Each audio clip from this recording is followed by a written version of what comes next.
Welcome to the Gunshells.com lobby chat.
Am I here?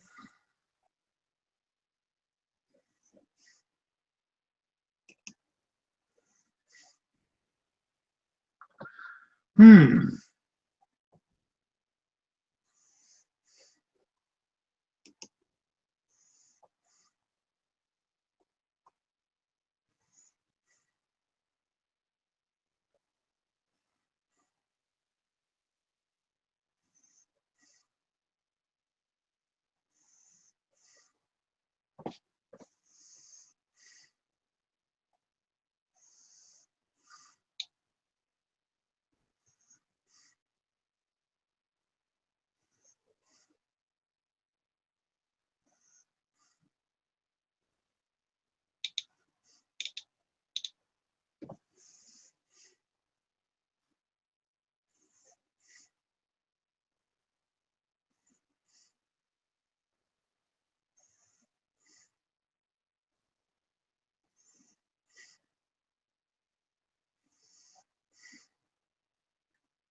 Я предлагаю атаковать сразу с 4 сторон. Логичнее будет, если я атакую с воздуха. А мы с Арсусом атакуем с набережной. Окей. А я проберусь через метро и подземный паркинг. А там же защитное поле. Защитное поле можно пройти при помощи специальных ключей пропусков. Один из них патриоту удалось добыть в схватке с клонами. Вам предстоит забрать такие же устройства у командиров тех отрядов клонов, которые охранят периметр. Дальше по балкам и проводам мы должны пробраться в модульный этаж башни и уничтожить модуль 2. Тогда бригада залпового огня «Смерч» сделает все остальное. Скорее всего, от ракетного удара весь комплекс Москва-Сити сравняется с землей, поэтому вам необходимо уйти оттуда до залпа. What the fuck?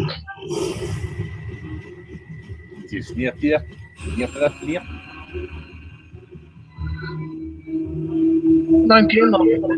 I'm selling gun channels to the Russians. They pay more. Oh shit.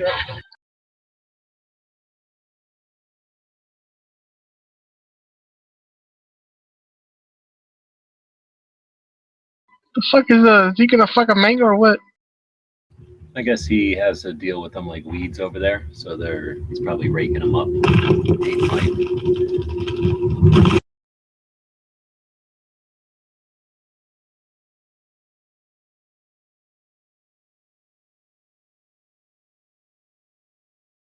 Here's all the things I would do with a mango. I would cut them down before they go gross so that you can still use them. And then I would chop them up into pieces and probably freeze them. And then you could put them into smoothies or whatever all the time.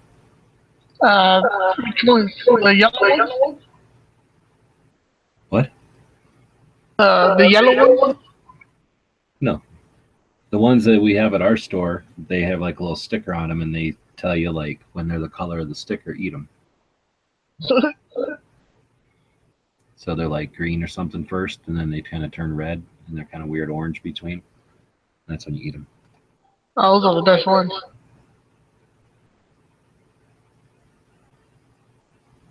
Here's the thing. Fucking shit like that is free exercise. There's some sucker going to the gym to like work out. You got all that, what do they call that?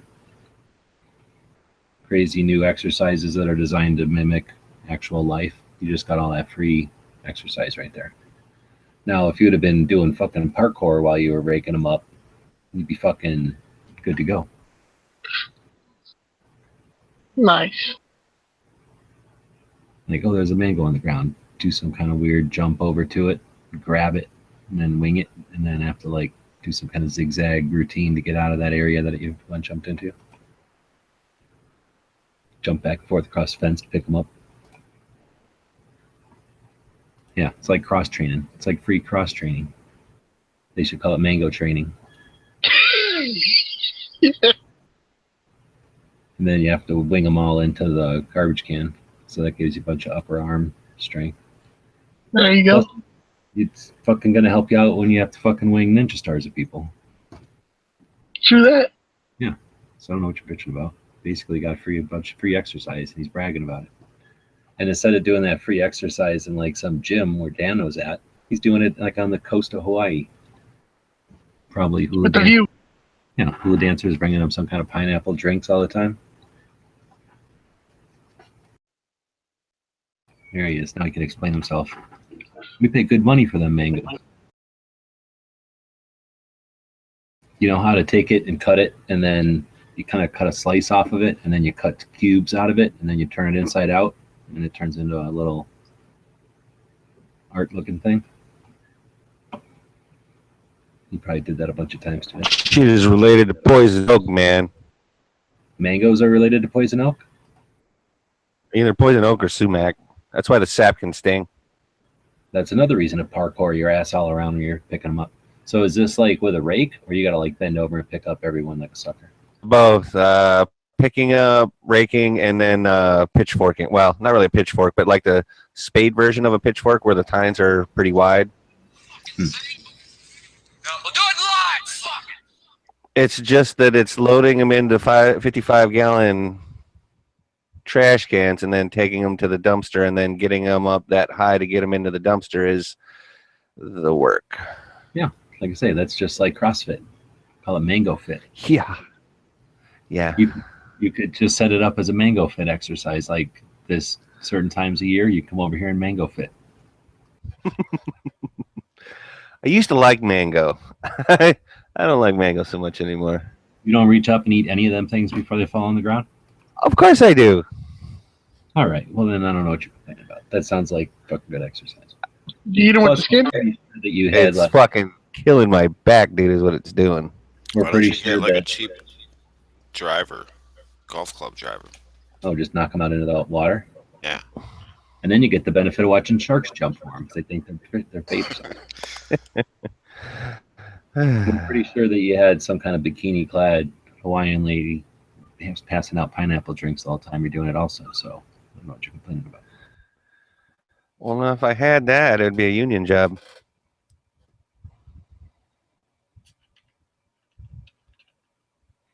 It just all stems from I got behind from the start. Now you don't have Oh, like she a, let- don't have like a compost. Not that can handle 150 gallons of mango. Hmm. The reason I say mango as in gallons as opposed to weight is because I'm going by 55-gallon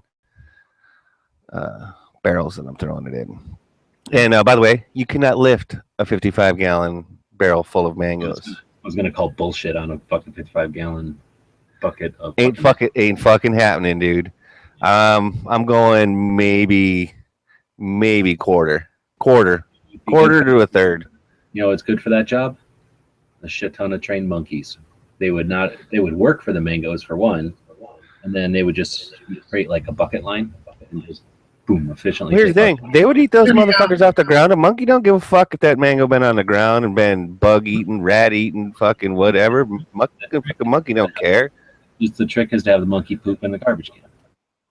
That's the key. You might even have to issue diapers because those fucking monkeys are going to want to throw their shit at you because they're filthy. Why the fuck does it always have to come back to the monkey? Monkeys, I just happen to be one of nature's perfect tools. We just haven't harnessed them. Well, because really, we're all hairless apes, so that's why it always comes back to monkeys.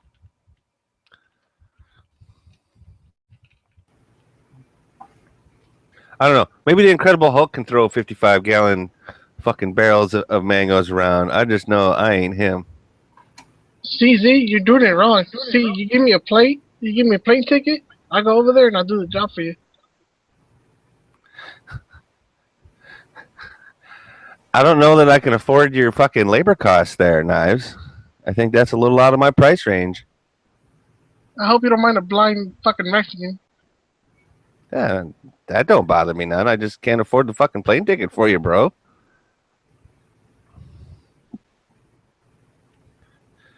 But I think she gets back in about I think she gets back in about 4 days, so I'll have the weekend to tighten everything up around here.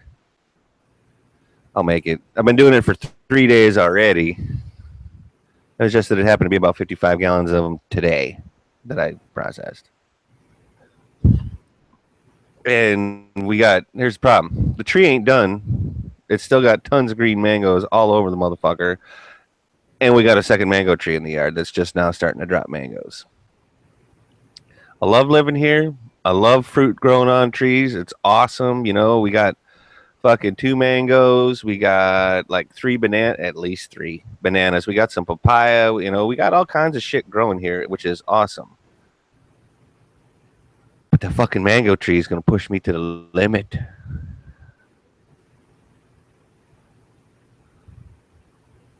Well, or I'll push past the limit and make a new envelope. That's probably what will happen. You ever heard? I'm changing the subject. You ever heard of a Cincinnati? Like somebody It's a eats. city. Is it like a Dirty Sanchez? No, it's a thing. It's a spaghetti with chili or something. No. Sounds weird, but I did have like chili and mac, so can't be that different. Well, I don't know. I'm sitting there at the restaurant minding my business, and Bob goes to check in his mobile home place, and I'm waiting, and I can't help but overhear the people next to me, and they're like old people, like on a date, so it's kind of weird. Anyway, the chick comes over to get their order, and I didn't like pay that much attention, but then I started hearing like, oh, that's off the menu, like no problem, blah blah blah. And then they're like, I want a Cincinnati with blah blah blah or something. I'm like, I'm fucking big fat guy. I thought I would heard of all food by now. So anyway, I went online to look for it, and it's spaghetti with chili. But then there's like as much chili as there is, there's that much cheese on top of it. All right, you ain't fucking scaring me with that talk. As long as it's real chili, and this is gonna start a fight because real chili ain't got no fucking beans in it. No, I'm not saying you can't have chili with beans in it. Well, this is that part that doesn't make any sense to me. They order it with a hamburger sitting on top of it, and that's why I didn't know if it was some sort of thing. Yes. Or like special ordered it, so not a hamburger, but like a hamburger patty. Yeah. Yeah. So you'd eat that. Dude, are you so okay? Let me just picture this for a second. You got a pile of hot spaghetti noodles, right? Hold on. Then you a truck stop, so there ain't nothing small about none of this. Oh no! I love truck stop food. Dude, you ain't gonna scare me with no truck stop talk, okay? Make it spaghetti, no spaghetti sauce on it. Just make it spaghetti. And then you got the chili. Yeah, like a lot of it, and then like way too much cheese for like one person. And these were two people eating off of it, and it was still way too much cheese. And then I didn't look over there, but it looked like there was, I guess, there was a hamburger on there, but like a hamburger patty sitting on top of all that. But the thing is, they put some kind of white cheese on it, and in the pictures that I seen on the internet, it's all cheddar cheese, which almost. Well, is it going to be the queso fresca or something like that? Well, then that makes no fucking sense. That's why I couldn't figure it out. So maybe their special instructions were to like put some kind of gross white cheese on there, but and then wait a minute, you live across the street from the border, dude. Queso fresca is awesome. No, it's disgusting. That melted Dave's cheese? No, that ain't good. I don't like that. Okay. So anyway, they got a dish out here called a Loco Moco. This was more like unmelted. It looked to me like unmelted mozzarella pizza cheese. Oh. But yeah, that's about right. I can't see for shit right now, so I don't really know. That could work. Probably Oaxacan. I could make that work. Fuck yeah. Because they serve a dish out here that's called a Loco Moco. And so instead of like using the spaghetti, they're going to use white rice. And like you just said, a mound of that shit. They're definitely going to put some fucking mound of rice. It usually comes in a big bowl, right? So they don't actually put like chili or anything like that. But chili and rice is a big thing out here. It's part of like a local staple. But what a Loco Moco is they take that rice and then they take burger patty, one or two, depending on what's going on top of the rice. And then they cover it in like an onion or a mushroom brown gravy with egg on top. So it's not like it's the same thing, but it's just as fucking crazy, which is why it's called a Loco Moco. Use what you got. I would eat that Cincinnati that you described, though. I wouldn't have a problem with that. I don't think I could eat it all or anything. It doesn't. It sounds like it was way too big, but that usually is truck stop portion size is too big.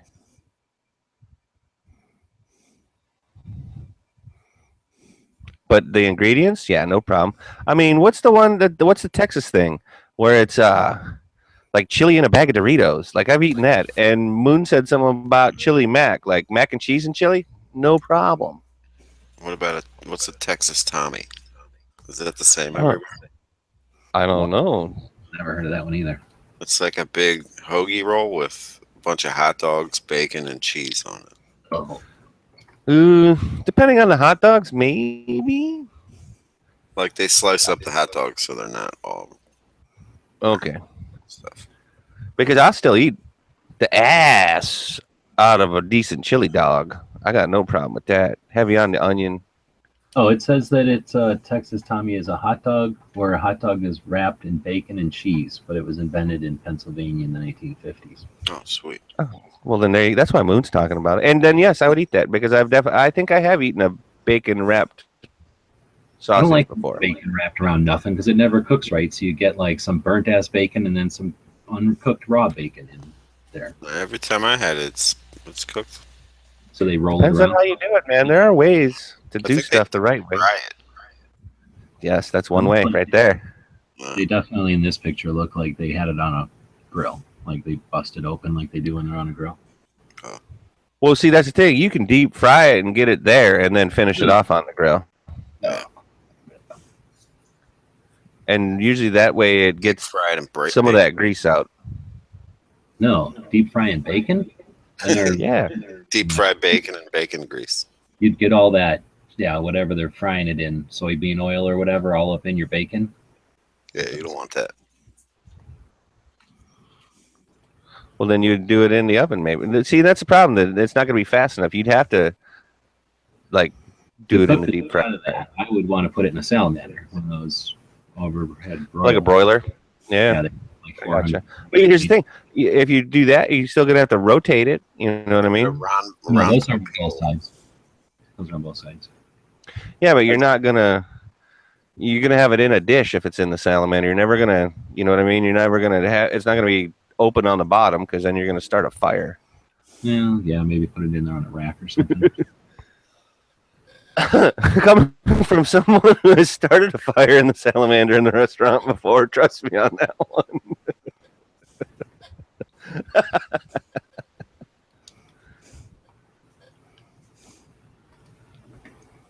That was a long time ago. That was my first job.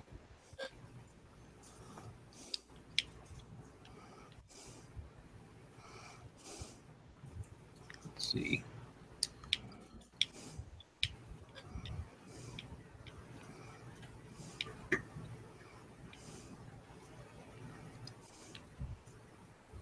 Yeah, what about on them fruit trees if you go out there and nip those fuckers in the bud? Literally. Knock off those fuckers before they turn into mangoes. Oh, well, yeah. Isn't that a lot easier? Yeah. You just take a rake up there and fuck with them, and then they won't turn into mangoes? No, that doesn't work. That doesn't really work. And here's the thing. This fucking mango tree is huge. It's not like if you fell out of this mango tree, you're going to fucking die. Or you're at least going to bust yourself up pretty fucking good. So it's 30 foot tall, easy, maybe almost 40. 30, easy 30. So the thing is that it's never really been, well, I shouldn't say never, but the couple years that I've been here, it's never really been pruned back. It's just been allowed to proliferate. So it's a monster mango tree, and it does do a great job of making some fucking mangoes. Don't get me wrong. I mean, if I was in charge, perhaps maybe I would have gotten ahead of it and be taking the mangoes down and selling them. But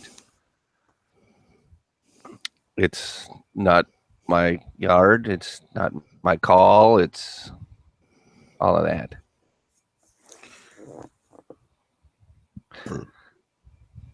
You should get like a sack, and then every day on the way to work, grab a shit ton of them, fill that sack up, and then sell them at work. I ain't putting no sappy mangoes in the fucking car. Are you nuts? Never get that out of there. You want to pay off that car? That's the easiest way. I ain't never gonna get the sap out of it, dude. Or off of it. That's the problem. It's hard enough.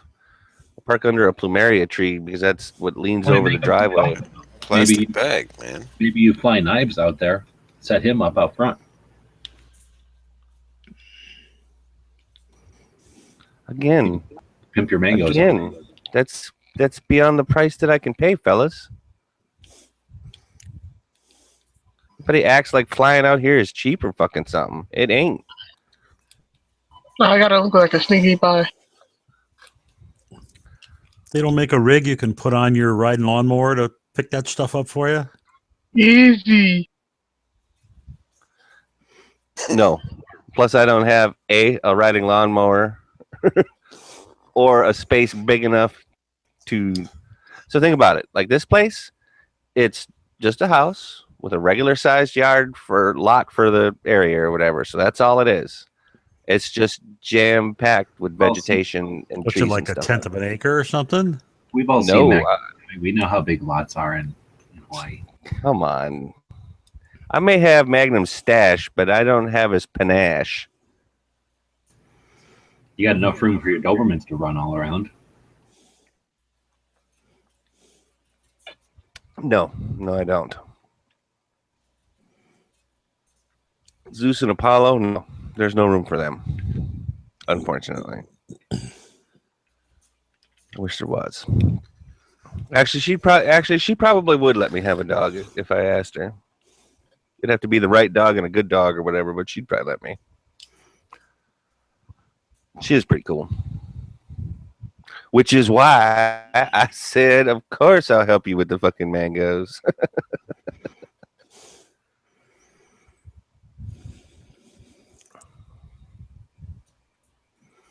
And I don't think she's a Gun Channels member, so she ain't going to hear me talking about it none, so that's good.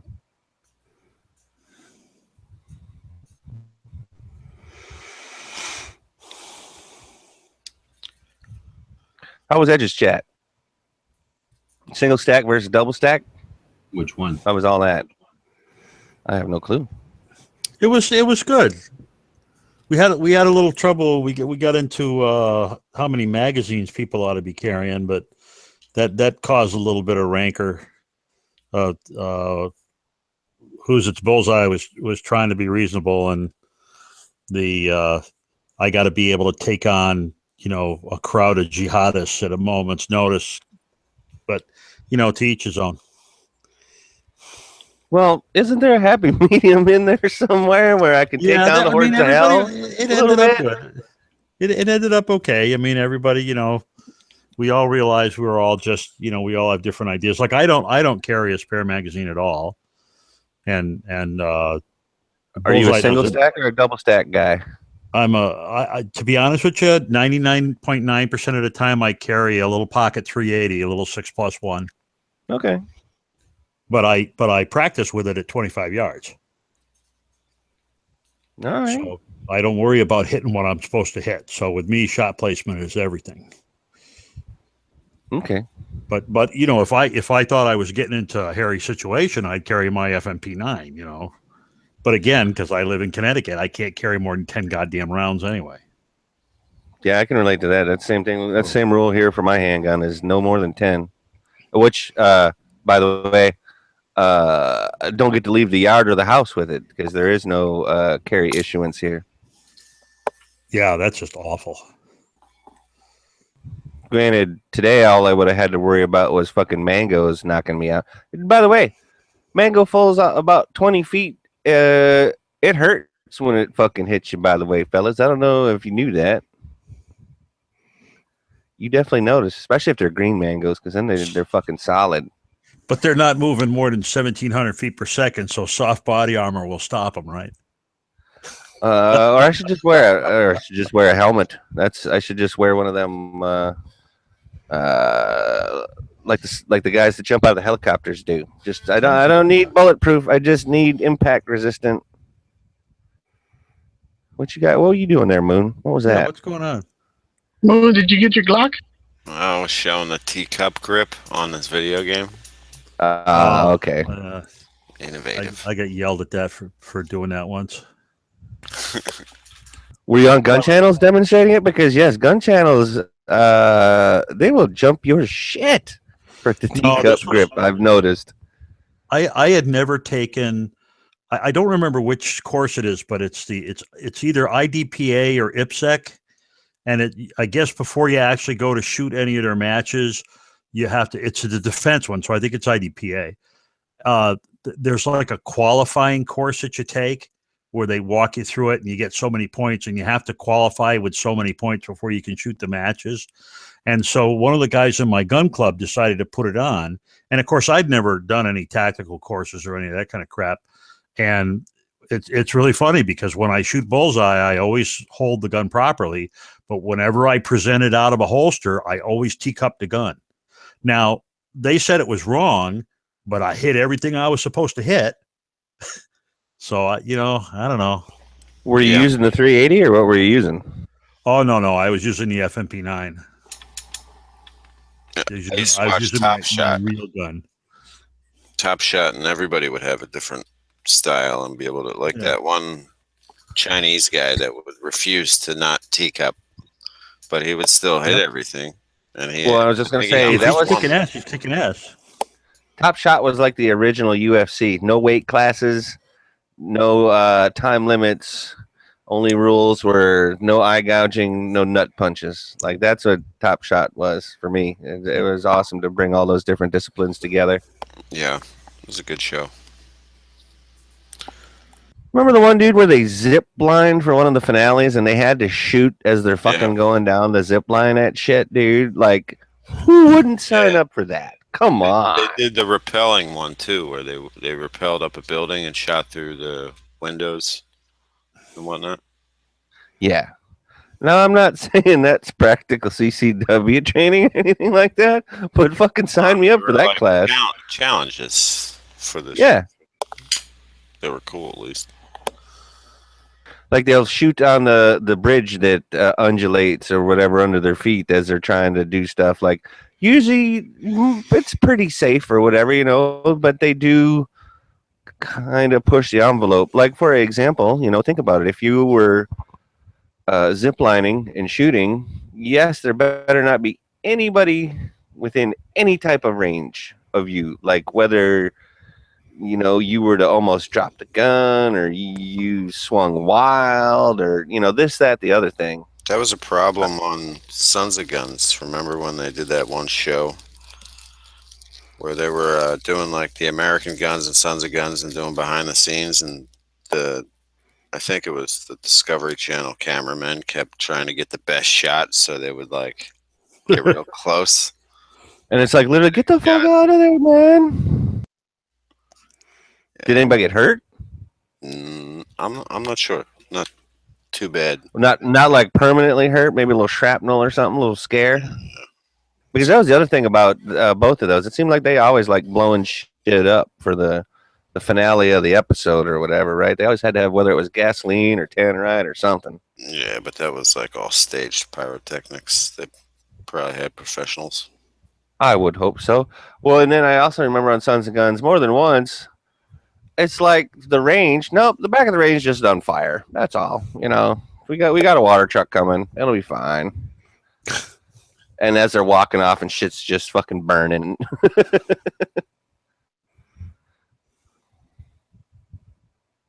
Is that the one with the rapist or the other guy? Well, oh, that's the rapist one. Technically both shows are criminals. Yeah. Because the other dude got in trouble for, what was it? Was it? I think they did that on purpose. They just picked like the worst of the gun community. They knew who it was already. I wonder if they picked ones that were just willing to do whatever for the show. I wonder. Yeah. You talking about the guy that got bagged for dealing the guns improperly? Turned out he didn't have a license. That was the American Guns guy, right? But that was also part of the problem with Sons of Guns, is that they had lost their regular FFL type of licensing or what have you, and that's why like the guy the Joe and like one of the other guys, that's why they were on the shows, because they were actually the ones with the FFL licensing or gunsmith licensing or whatever it was to make everything work. I think the Sons of Guns one's problems was upon an audit at one point before the show, they messed up on an audit, like either something wasn't properly a few things, weren't properly cataloged or mentioned or sold or weren't there or yada yada yada, which apparently the federal government don't care for that so much.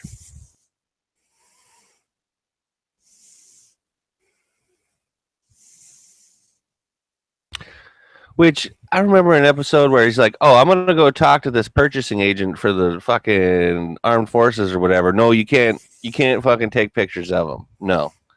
And I'm thinking to myself, it's like, what colonel or fucking whatever is in that fucking Escalade right now? None is the answer. None. Well, if it wasn't from our country, it could have been just some dude flew in. Well, there you go. But don't you have an ITAR issue then if you're doing something like that? No, a lot of places make guns for us. I mean, there might be ITAR, but they just comply with it and sell whatever it is that they want to sell. Well, I suppose. I suppose that was the case, but it just seemed that was when I was kind of starting to get tired of that show, because literally, like you guys are just talking, like everything was super staged. Sometimes the people coming in, sometimes the people taking orders, sometimes we're going to rework this howitzer this week or whatever. Which, don't get me wrong, give me the opportunity to be on the team that does work on a howitzer or something like that, or an Oerlikon or something like that. I'd love to help Tank. in I wanna whatever drive manner a that I tank. could, you know?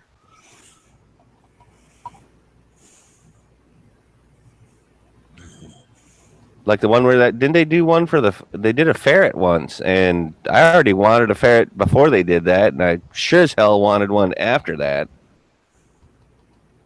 Ferrets are cool. And then some tire company did a commercial with a ferret, I think last year, and they redid all the suspension and changed out the tires and changed out the engine and like sported it all up so it was all fast and nimble and shit. It's still an armored vehicle. But the fuckers put like a grappling hook on their air pressurized cannon for the fucking turret. So it was just, that was kind of stupid. But whatever.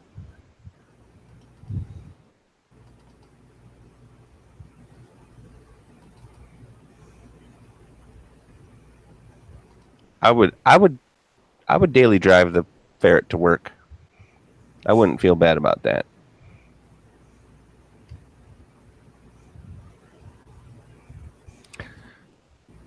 Wouldn't have to worry about no door dings. Dordings. Well, mostly because you climb in and out of the top, but they're busting up their car or truck on my vehicle if they hit it, so. That's why I drive a 17-year-old van. That's a good enough reason right there. I mean, I was driving a 1995 Jeep Cherokee, which I didn't care about door dings at all before. Now I am not driving that.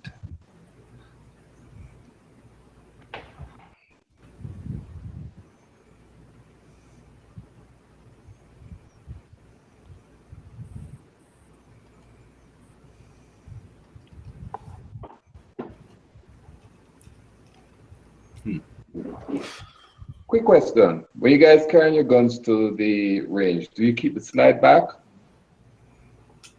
No. No, none of the ranges around here require anything like that. No, I would also have to agree with that. Like, because you gotta understand, I got even more stupid rules than probably everybody else here, and it is required for it to be unloaded.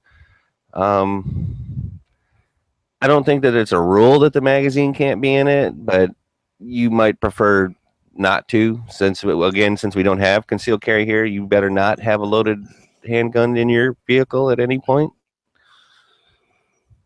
We don't care about personal carry guns here where I am in our range, but the range that I'm a director of. But you have to carry them in holstered or cased.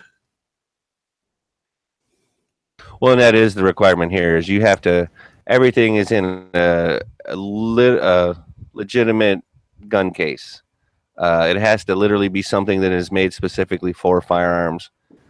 So, like a gun sock technically counts, but a tennis racket case does not count. That's a good point. And that's how ours are too. As long as you're not fiddling with it, you just basically leave it in your holster, leave it in your pocket, leave it in your bag, or whatever you're doing, and then shoot whatever else you're shooting. I've been to a range in the States, and I don't know how common it is there. Where not like an indoor range, but a range where a gun range, a club, and you can't have a holstered gun. I mean, you have to have it, no holstered gun, and I found that very strange. Yeah, we don't care if you have one that you're carrying, but you cannot draw from the holster at the range. And then if you're at an event, like a shooting event, then often they want you to walk around with your slide open because they want to make sure there's not anybody walking around with a loaded gun, there's just too many people walking around with guns. So they rather have everybody visibly open until they're actually in the bay doing their run. So I guess in that situation, yeah, everybody will be walking around with slides back in their holsters. But even, have you noticed when you're going to like a gun club, that they tell you, you can't have a loaded firearm on your waist? No, not very many. And not any really that I could think of. because I found that very strange. Because the guy is like, well, you can't have a, and I'm like, this is a gun range. You would think that everybody would be okay with having a gun. He's like, well, I'm like, I suspect that's just a old rule that nobody's challenged, but probably nobody's petitioning for it necessarily. right.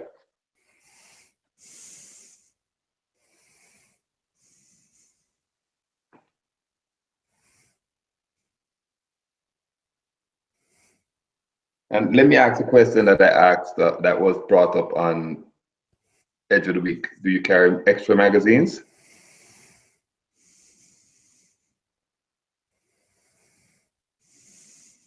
When you carry them? I don't, but I probably should.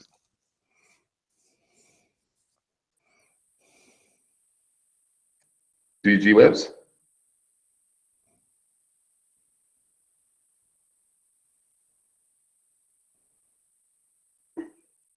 Yes, he didn't hear.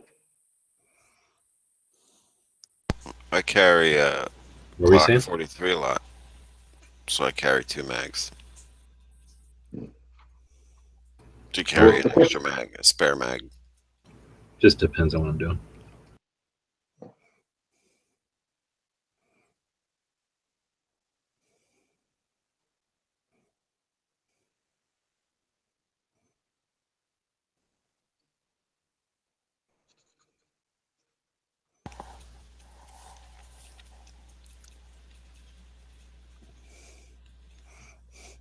So I guess that's pretty much all the way around.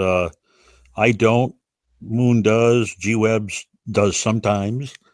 I didn't hear what. Well, and we know Island can't carry outside the house, so he doesn't care. And Yeah, and I only carry one. I never carry whatever's in the mag. Whatever's in the gun is in the gun. I mean, yeah, but you get to carry a gun with 19+1. That's pretty awesome.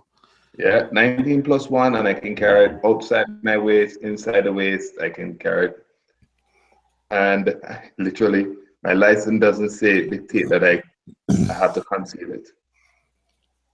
Yeah, we don't have to conceal, but if you've got the gun in your hand, you're brandishing, you're arrested. No. I don't carry an extra magazine because of a prolonged gunfight. I carry in case there's a malfunction or a problem. Since the magazine's crucial to the operation, I just carry a second one so I have another route to go to. Yeah, and I think that's what Yeah. Edge said, the same thing too, and I agree with him that one. Does anybody here carry a gun that has the, what is it? Is it a magazine disconnect safety or something like that, where Never. it won't fire? Nope. I didn't. Yeah. Yes. Yeah, but that doesn't mean I like it. It just means I happen to have one that does that. Okay. Fair enough. I think it's stupid, but what are you gonna do? What if you're hanging upside down by one of them rope ladders hanging off of a helicopter, and you got like 2 feet like intertwined through it, but you're also using your hand to hold on, and now you fucking go to that slide lock. Fuck that.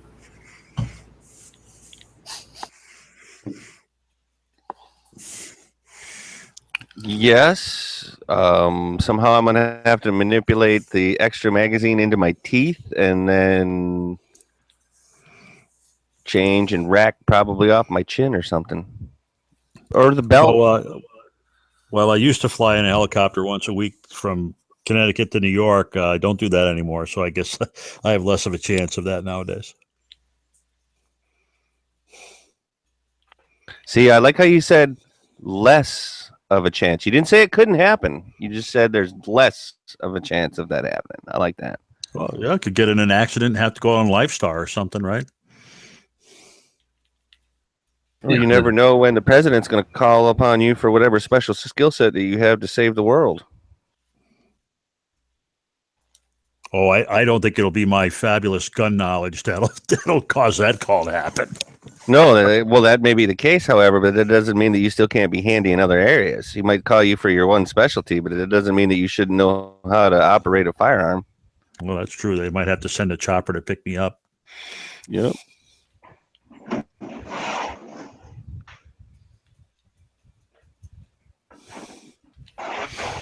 But after being on the chat tonight over on the Edge and listen to GeoEdge say that, it's probably not a bad idea if I was to carry a second mag for that pocket gun that I carry, because it is the most sensitive piece and it is the one that fails the most often.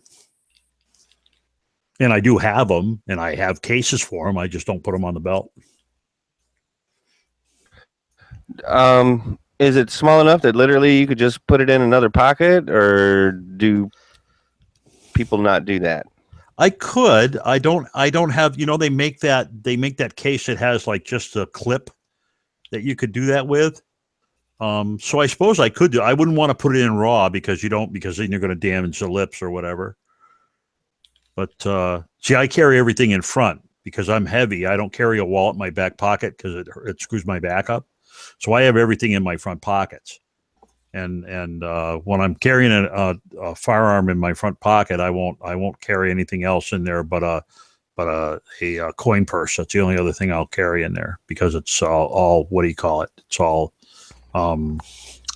it's not loose. You know what I mean? Yep. And also it distorts my pocket picture, so it helps conceal the gun. I've pulled mags out of my pocket that are like stuffed with lint. You can't see the top round. It's like got a big lint ball in it.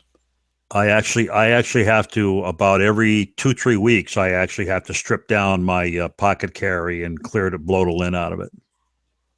Yeah. Especially if I'm wearing jeans a lot. It's not so much with my work clothes, my polyester, but for some reason, a pair of cotton jeans just lints the snot out of that thing.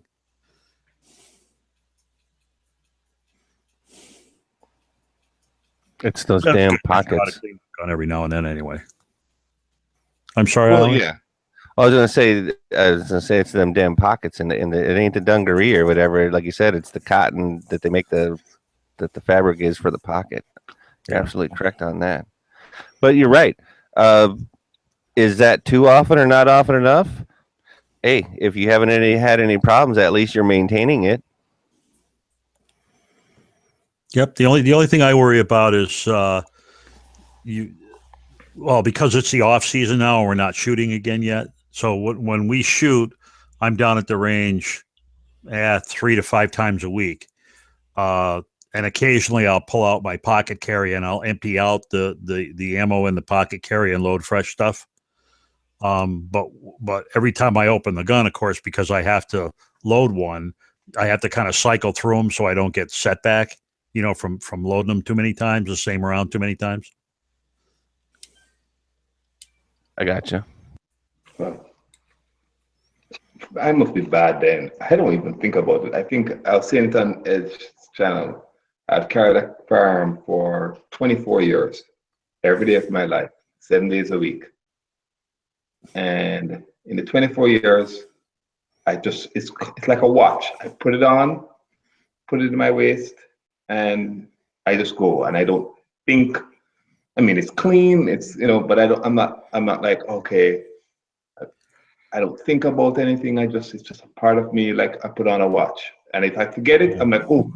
The same way you forget your watch, you're like, I can't go. I have to turn around. Well, does your carry holster is the business end of the gun covered or is it exposed? Business end. What do you mean? The barrel. Is the barrel covered? No. Yeah, then you really ought to be checking it for obstructions every once in a while.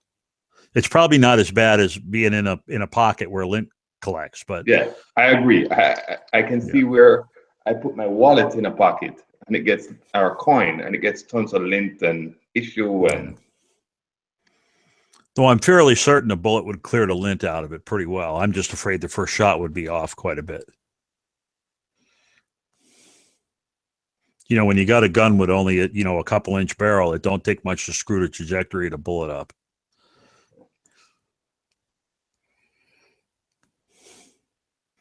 But I agree with you. If I was carrying my FN all the time, if I wore a jacket or a vest or that kind of thing, I don't think I'd be as worried about that. I would just put it away at night and use it when I use it. Yeah. And again, you never know. Could be tomorrow I have to use it, but in 24 years, I've never had to pull it on anybody. Knock on wood. Moon, did you say something? No. Oh, okay. Your icon flashed up, so your mic must have been whacked or something. So do you go, well, it's been a long time since I've had to use my fire extinguisher, so just because they came out with better fire extinguishers, I'm going to save a few bucks, or I'm going to, for some reason, buy a shittier fire extinguisher? Or since I haven't used them in a while, I'm going to quit having one in the kitchen and the barbecue. I'm just going to have one in the kitchen. No, but I do check them every year. At the same time, I do all my batteries and my smoke detectors and shit on Halloween, because that way I remember to do it. And that's the same time I go around checking all my fire extinguishers to make sure they're okay, and tap the meter to make sure it's not stuck and all that. I guess I'm just saying though, just because you don't use a fire extinguisher doesn't mean you neglect to have them, and you're not going to take advantage of the best technology in them. So if they came out with a better fire extinguisher, even if you never use yours, you might consider upgrading to the newest one. Just because you have the newest one, you're not going to throw away the other one that's perfectly good just because you've never used it before. So I guess that's what I'm saying. Just because you never used a gun doesn't mean like, oh, I can just carry around any gun, because as long as I say I'm carrying a gun, I'm like cross some threshold. I figure the chances I ever need a gun are hopefully no. Hopefully I live like most 99% of people and never need to use one. But if I do need to use one, I want fucking overwhelming odds in my favor, and I don't want to have to deal with Murphy's Law and a machine malfunctioning and then me going, shit, like, all this trouble I had to carry this thing around for my whole life, now I actually need the thing, and now it's going to screw up, when basically a little bit extra weight, a little bit extra effort, you can bring along another piece of device that will allow the thing to malfunction or continue to function potentially. And I agree with you with that one. I would say that just based on that alone, I agree. I would have to train myself to carry something else, and that's maybe my Achilles heel, to say I'm used to doing this, now I have to add something else to it. So I agree. Something that I need to try. I hear you. What about the concept of if you do the same thing all the time, it just becomes routine and you basically almost forget about it? Like you can, just forget that you're carrying your wallet, or you forget that I've had this. Have you ever had it where you carry a light around so much you forget you even have it on you when you actually need it one time, and you walk all the way across the place to get a flashlight and you're like, damn it, I carry around a flashlight. Like sometimes you just kind of forget in the routine that you're even carrying stuff. Yep, true. So if that's a possibility, then additionally carrying around a second magazine every once in a while, changing from a pistol to a revolver. I say you guys have made me really think about doing it, because I agree. I never really thought of it that way, to say, hey, you know what? I thought it was like a burden to carry another magazine. Now you're saying, hey, I could have easily had first round jam the magazine, and then I need another magazine. So yeah, you're absolutely correct. And I need to now start saying, I need to take that route. But like I was saying on the Edge chat, the other reason I don't carry extra magazines is because I would tend to wear them on my belt, and they'd be fairly obvious with the other stuff I'm carrying, and start looking like Batman with all the lumpy shit on your belt. Well, but that's what we all felt like before we started carrying. Like, oh, I'm going to carry a gun and everybody's going to know it, and they're all going to think I'm super crazy because I'm carrying a gun. And then you figure out you can basically carry the gun dangling off your shit with an Uncle Mike's, and most people aren't even going to realize that you got a gun on. Yeah. So I guess what I was saying before, though, deliberately altering your routine in order to be aware of your situation and be aware of your resources. So maybe throwing an extra mag in once in a while could be beneficial, because it's going to fuck with your own head, where you're like, oh, this is going to be obnoxious, or oh, this is going to be annoying. Once you get used to carrying it, that's for me, that's, if I'm doing something, like if I know I'm going to be somewhere where our guns are going to be away from us, then fuck yeah, I'm going to bring a couple extra mags. I might even carry around an AK pistol or something, just slung. If I'm going to be, more than I can run back to some guns, and if somebody could run up and try to steal our guns when we're downrange, fuck that, they're going to encounter quite a bit of physical resistance from that. But if I'm just going to the fucking store to buy fucking marshmallows, you know, I'm not going to put on like 4 mags and a second gun and shit. I agreed. Yeah, and it's like you were talking earlier. I think one of the other guys on the Edge chat was talking about it. Was, you know, my everyday carry is literally my everyday carry. It's in my pocket all day long, every day. Sitting here in the house, it's in my pocket. But if something was to go bump in the night, I sure as hell wouldn't be walking downstairs with my DB380. You know, that's what I'd go to the gun case and I'd get my FN out and I'd throw the extra 2 magazines in my pocket and then I'd walk downstairs. Maybe I'd walk down. I'm not real big on clearing. But you know, clearing and then going downstairs with your gun on because you got to figure out what the fuck. Do I need to call the cops? Do I need to close the window? Do I need to right. Yeah. But you know, my everyday carry is for that. I'm probably not going to need it. I probably won't even need to do more than pull it out under 90% of the circumstances. And if it's a real shitstorm, I'm not going to pull it out. I'm going to run away. You know what I mean? If I'm at all able to, I'm not going to get myself into, you know, if a crowd of 20 guys is walking down the street with baseball bats and pitchforks, I'm not going to be out there with my 380 saying, "Oh, stop, you guys." That sure that's where the parkour comes in again. You got that parkour down, you could be all like blah blah blah, and then they follow you down an alley, you parkour your ass out of there, and they're all stuck in an alley looking at each other. You know, it's kind of like other people say, you know, it's the gun you use to get to your other guns. So if having the little guy in my pocket when I answer their door is the one that lets me take a couple pops at him and then I can run upstairs and get the AR out, well, then that's, you know, that's a good deal. But I'm not too worried about that. Yeah, we were talking about it on Edge also, that I was saying that in reality, that what we see in movies is far from what the truth is. Meaning that if you're held up, chances of you being held up is unlikely. But let's say you do, or there is in contact with somebody. It's usually no more than 5 rounds, 6 rounds.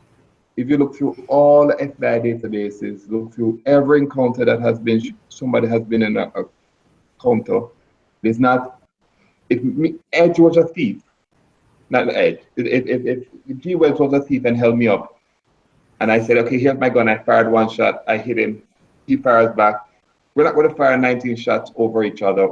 He's not going to go behind a wall and I'm going to fire, and he's going to dive and I'm going to fire. We're both running in the opposite directions because I'm running from cover to save my life. I'm not a military guy. I am not trained to stand and fight all day.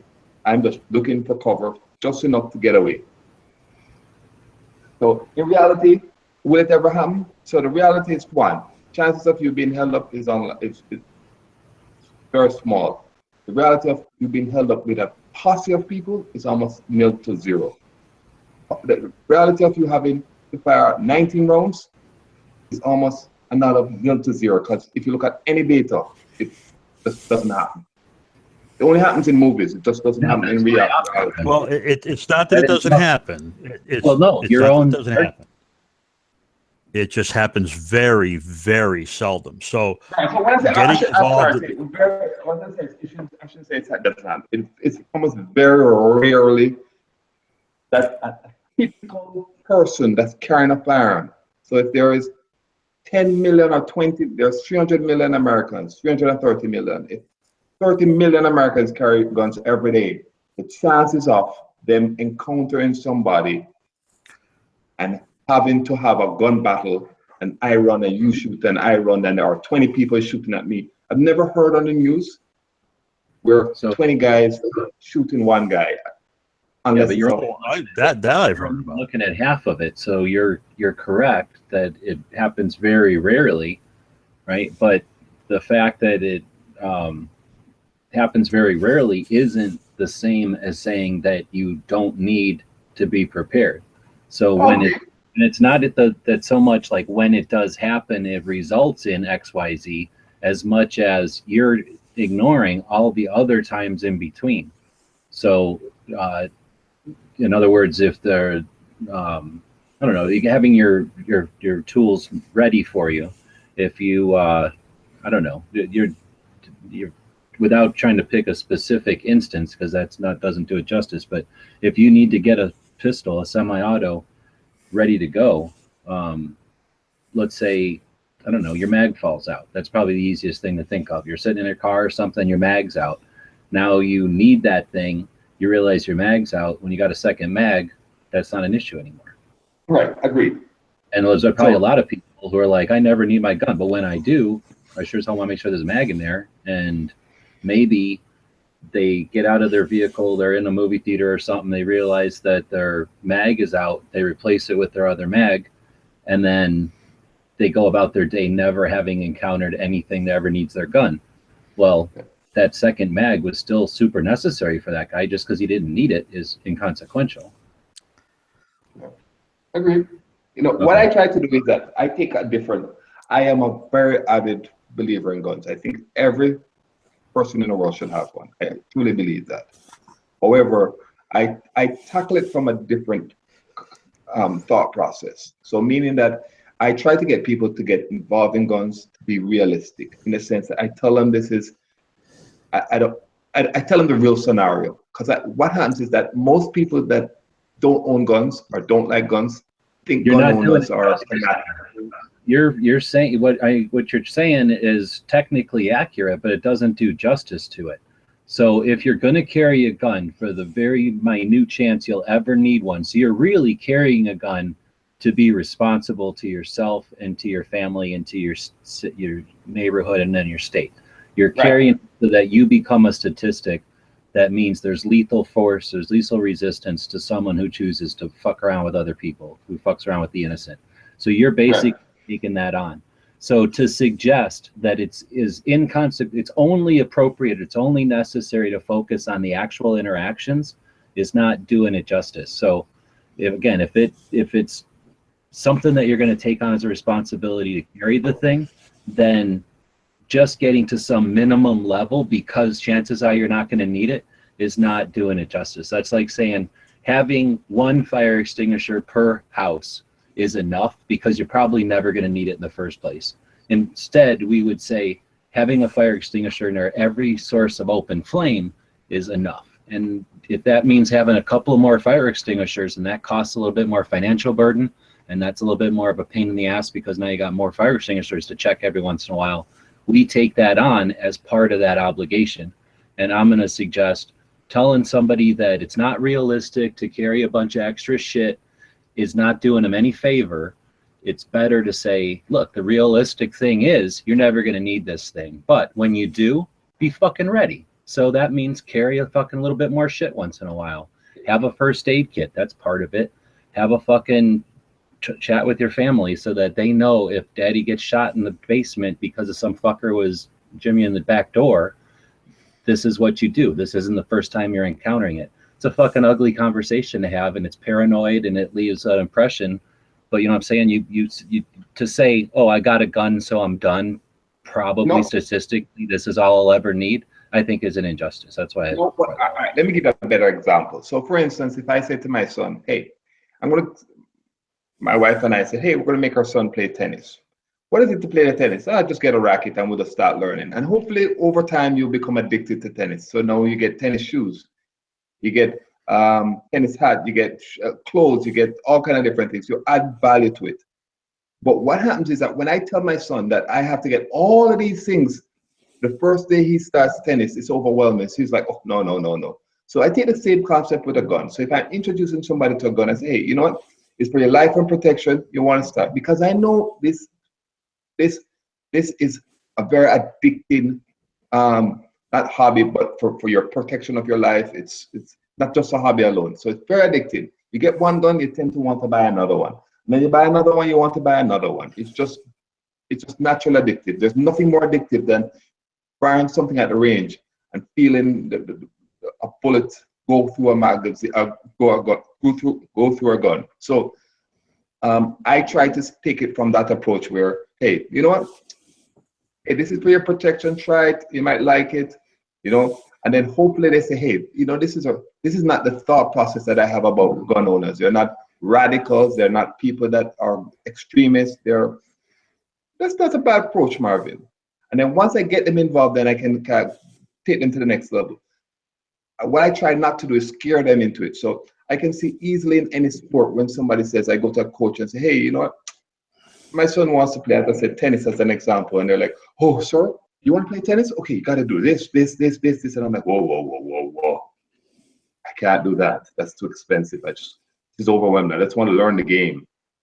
Start somewhere slowly. Get them involved. Naturally, they will fall in love with it. And that's my thought process, Maybe it's not the right approach or the right. We were just specifically talking about a second mag or like carrying a spare mag.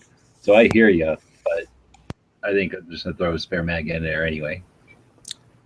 Yeah, I got a little confused there for a minute, G, because I thought you were talking about other things besides just the spare mag. Me too. So yeah, I totally agree with you on the spare mag thing. And starting tomorrow morning, I'm going to start carrying a second mag. That's how much sense you guys have both made to me on that. Right. So yeah. So I'll put it on the belt, and if somebody asks me what it is, I'll say it's lip balm. I don't give a shit.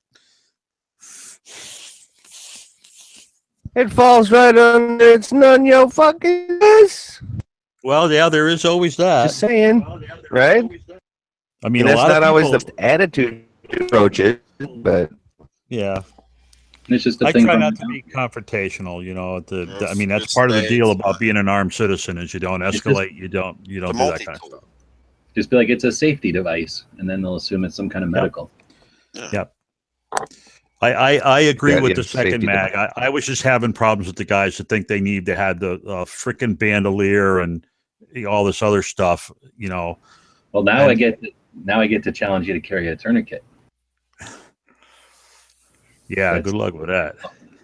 Well, I have I'm wearing a tourniquet. Okay, that's what everybody says. So realistically, whenever it suits you, try to turn that belt you're talking about, I'm assuming, into a tourniquet on your own arm, realizing you're bleeding out, or on your own. Again, if it's you yourself, so what happens if you get shot in the back? What are you going to do? Most people I know can't reach their own back.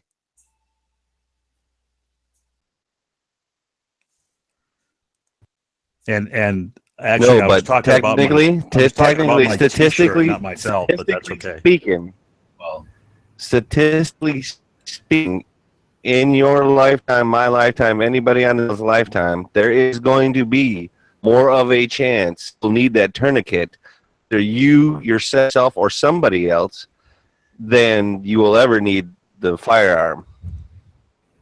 I'll buy that. Now, that might not be a popular, that might be their opinion, but it is true.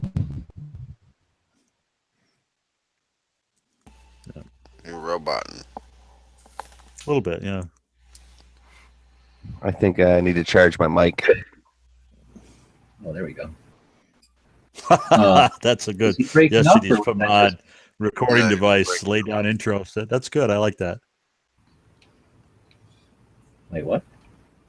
Oh, yesterday's Famad in the text chat said, just say it's a small recording device so you can lay down intros whenever they come to you. Oh, I thought that was pretty funny. I don't know if you heard today. I've been working on a parody song for the Gun Channels folks. So, but I haven't finished it yet.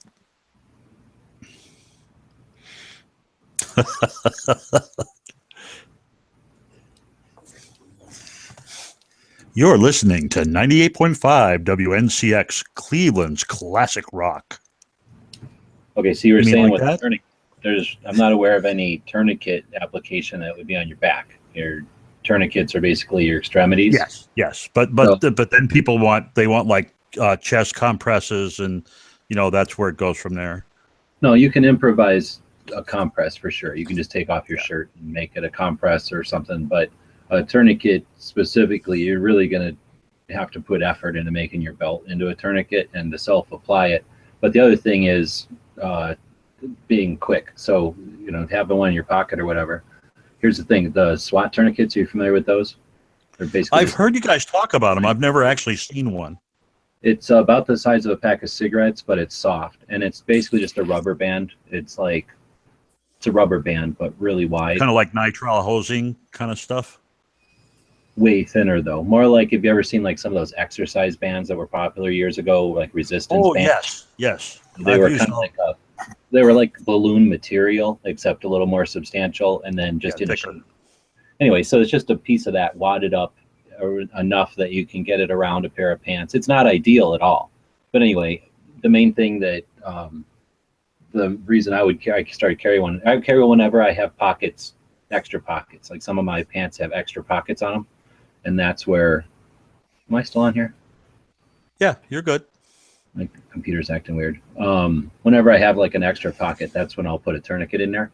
But basically, whatever class I was in, they were saying that, think about like an auto accident, or you're just walking along and somebody gets impaled or something. There's all kinds of times when a tourniquet could be potentially useful. And like I say, trying to turn your belt into one is kind of unrealistic. It can be improvised, but it's not ideal. And then, anyway, so that's where I was thinking that you're carrying around a gun or whatever. A lot of places will say, you might as well carry something around. So if you do get into like a gunfight, you're probably going to get shot in the hands or the neck, maybe the groin or something. At least those are the places where a tourniquet might. Yeah, my luck, I get shot in the neck and I put the tourniquet around my neck. Well, you do. You sort of you can apply pressure to your neck or your jugulars, which can be pretty important by going around your armpit.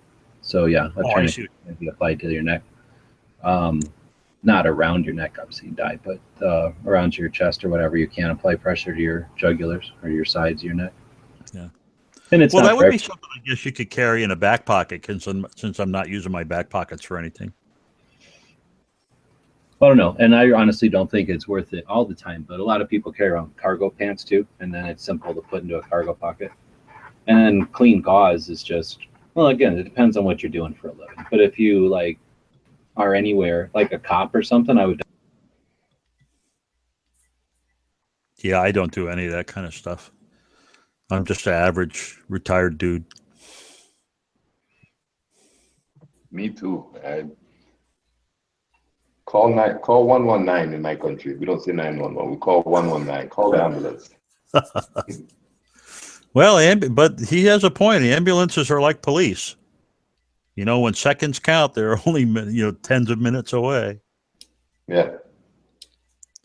The worst thing you could do is say you're going to put a tourniquet on somebody else, and they sue you. Oh no, Good Samaritan law is where I live. But you have to prove you were trained. Correct. So like I have what do you call it? CPR training. So I could administer CPR to somebody, and if they die anyway, which they don't tell you, but about 60% of the people you do CPR on die anyway. The family can't come after me and say, well, you can't, you screwed them up.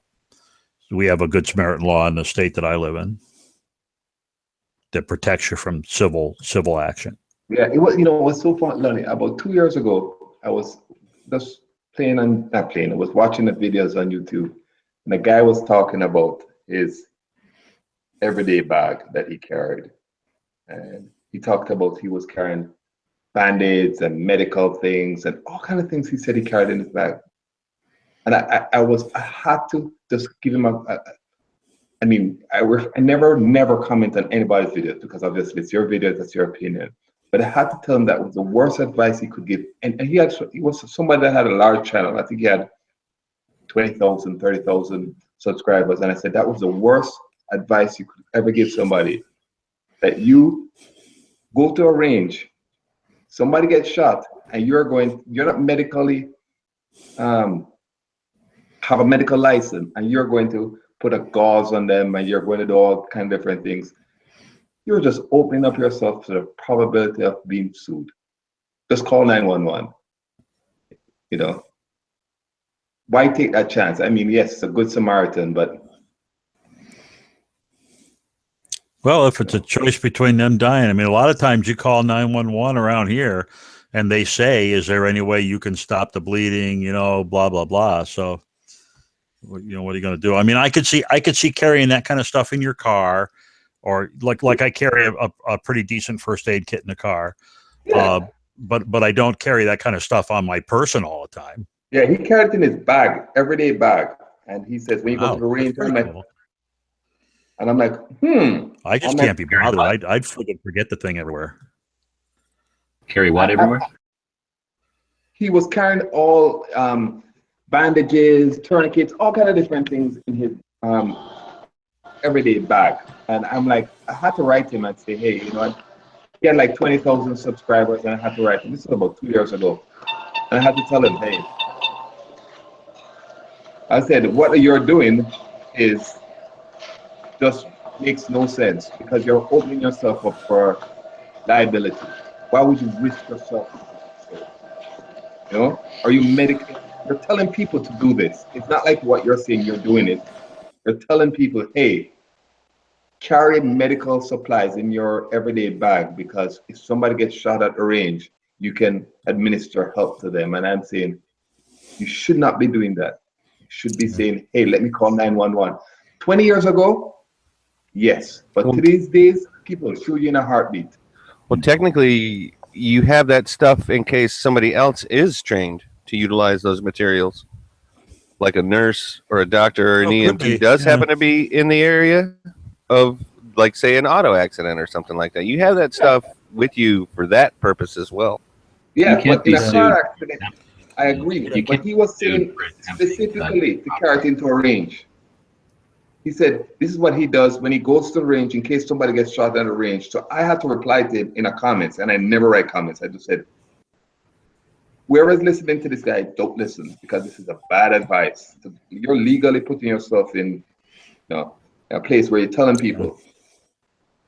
And, the guy didn't have any disclaimer, and I'm saying, if I went to a range and I got it, I would say, the guy on YouTube told me that I should carry this.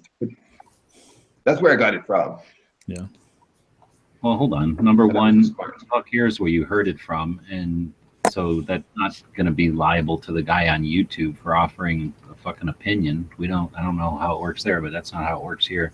But there's Good Samaritan laws. You're not going to be, I guess you could be sued, but you're not going to be criminally sued for attempting to render aid, as long as you don't try to do something that's beyond the fucking jury or peers, like reasonable or whatever. As long as you're not going to intubate. Yeah, but I get that. But what I'm saying is that means that I'm taking off my shirt and I'm stopping somebody from bleeding out. I get that. But if I'm taking out a bag with medical supplies, I have some intent to say that I am medically or competent to administer help to this guy. I'm saying if I take off my shirt or I run for a bandage and I pick up something or I do help a guy out, I get it. But when I start saying, hey, let me take out my things out of my bag, I'm saying that, hey, that's where my gray area is. I don't think you're in sound, though. I'm an EMT, and from what I remember, it was a while ago. When you have actual training, you're required to not go beyond your level of training, and you have a little bit different liability issue. And I think if I remember right, you're required to stick around.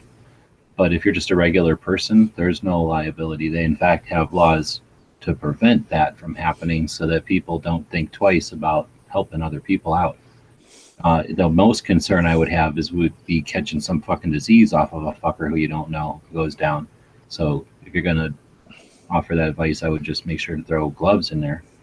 And being prepared for something is not the same as automatically responding every time something happens. So like Z said, you might have the equipment there so that if you go down, whoever might be qualified has the right equipment to do something to render aid to you or your immediate people.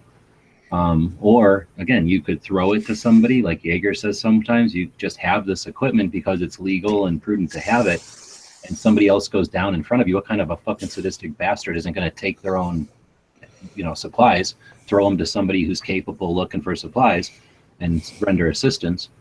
But then if you are required, if there's nobody else around, how the hell would you live with yourself standing back, no matter if you had supplies or not, but standing back and watching somebody perish just because you might get sued by them? No way. I'm going down and fucking helping that guy. I mean, I can't imagine circumstances where that wouldn't be the way. Yeah, Clay. Clay made a comment in the side chat that the Red Cross doesn't teach tourniquets, and the reason the Red Cross doesn't teach tourniquets is because it's too dangerous a procedure. So, Oh, no, so that's they not don't want to train When we were people. children, when we were kids, they didn't teach it to other kids, but that's not the case anymore. They have a much more experience after the Desert Wars and using tourniquets to temporarily. There's a big difference between the way the mountain men used them and sacrificed limbs with them and the technology that was available back then and the way that they use them now and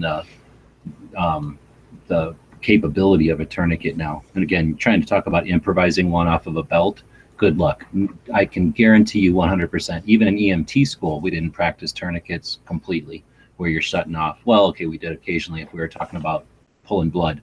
But when we're just talking about immobilizing and stopping the flow of blood, you just figure on-the-job training is going to help you. So every first aid class I've ever experienced, they just barely have you go through the paces of putting on a tourniquet. And they even sometimes will say, I just point to my leg and say, I'm going to put a tourniquet here, which is doing the students a disservice. When you really try to apply a tourniquet, a real tourniquet, like a heavy-duty real tourniquet to a human being, a rugged man-sized human being with pants on, it's fucking difficult as shit to actually achieve turning off the pulse. So that's something that everyone should practice, but it's the kind of thing that, again, you need to have an actual thing. Trying to do that with an improvised piece of rope or belt, super tough, way tougher than it appears when you haven't ever practiced it before.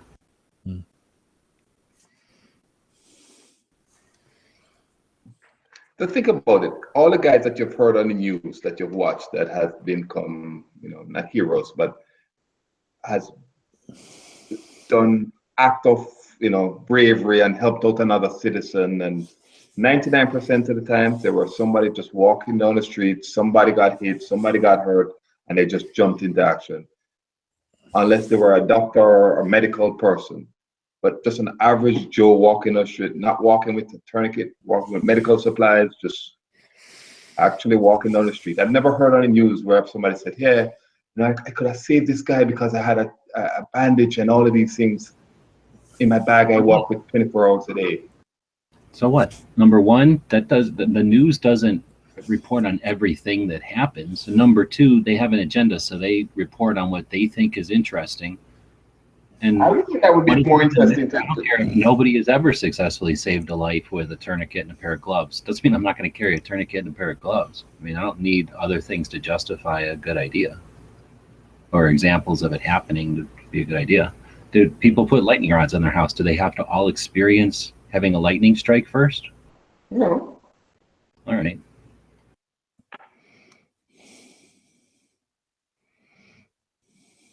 I want to know why Dano is walking on a treadmill. I thought you do that shit in the afternoon. I Is it a usually good do, afternoon?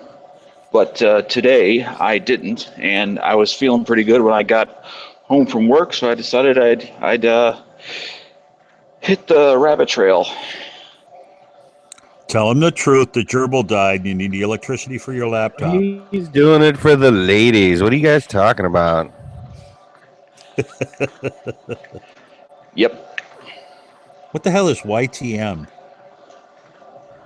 Reminds me of YTM in the olden days. That's your hero, the Yankee Marshal. Well, that would be TYM, not YTM. Where are you seeing that? It's a comment that Clay put in the live show text chat. Well, he's Yeah. out there in the chat, so I was trying to draw him in. But apparently I can't spell or use acronyms appropriately enough for you.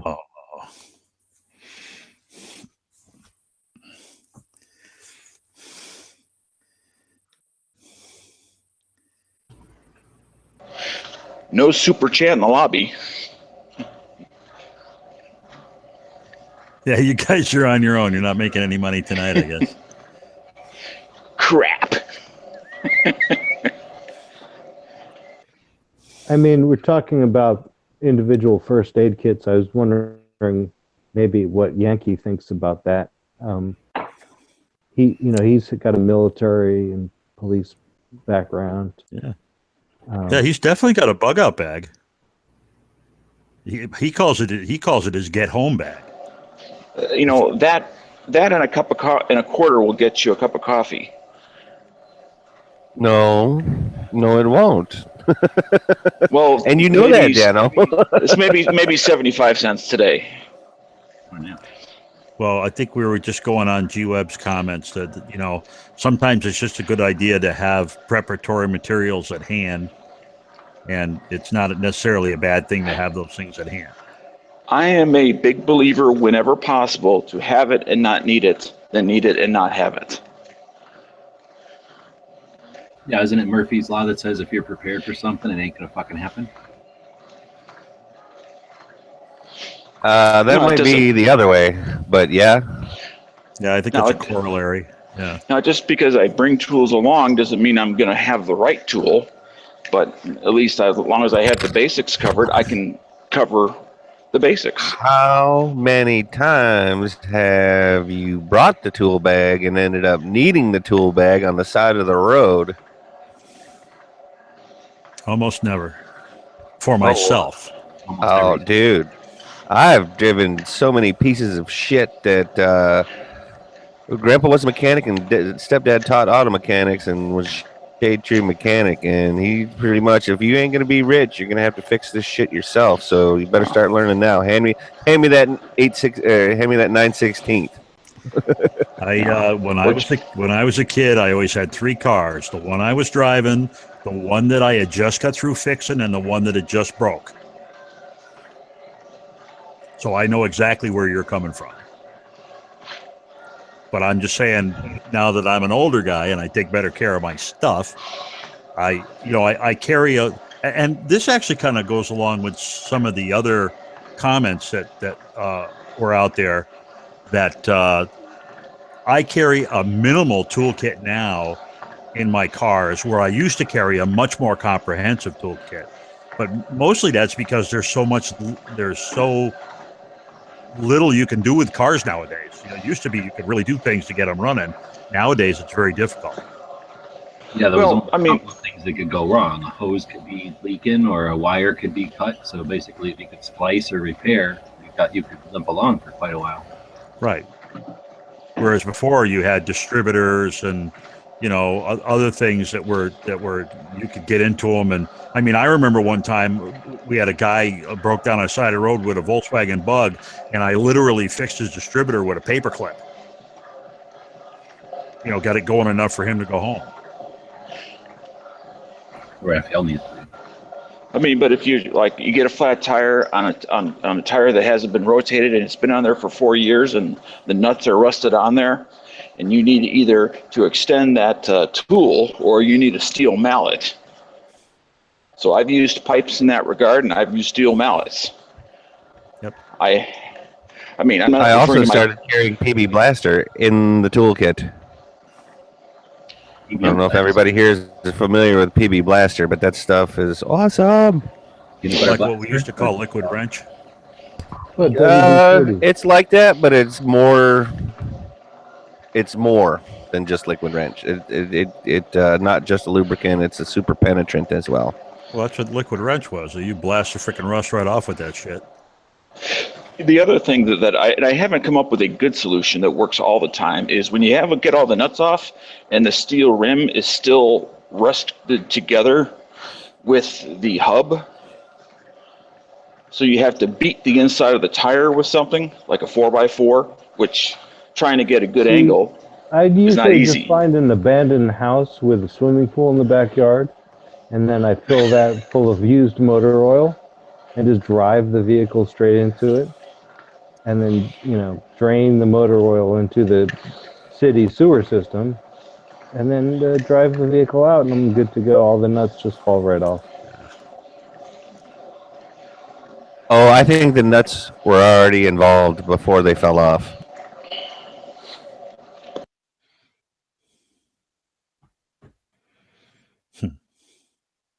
Next time that happens, Dan, just shoot at them lug nuts with your 9mm. You don't have to worry about it hurting anything, and it might just be enough power to knock them loose. Oh, no, wait, G, he needs to use that Tokarev. Because it's high speed. High speed, low drag. Bang, bang, baby. Bang, bang. Hey, it's all steel. It'll take a licking and keep on ticking as long as it doesn't have a safety. Actually, that might be one of those instances where that safety helps you, Dano. You could use it more like a hammer. The Tokarev. That is true. That is true.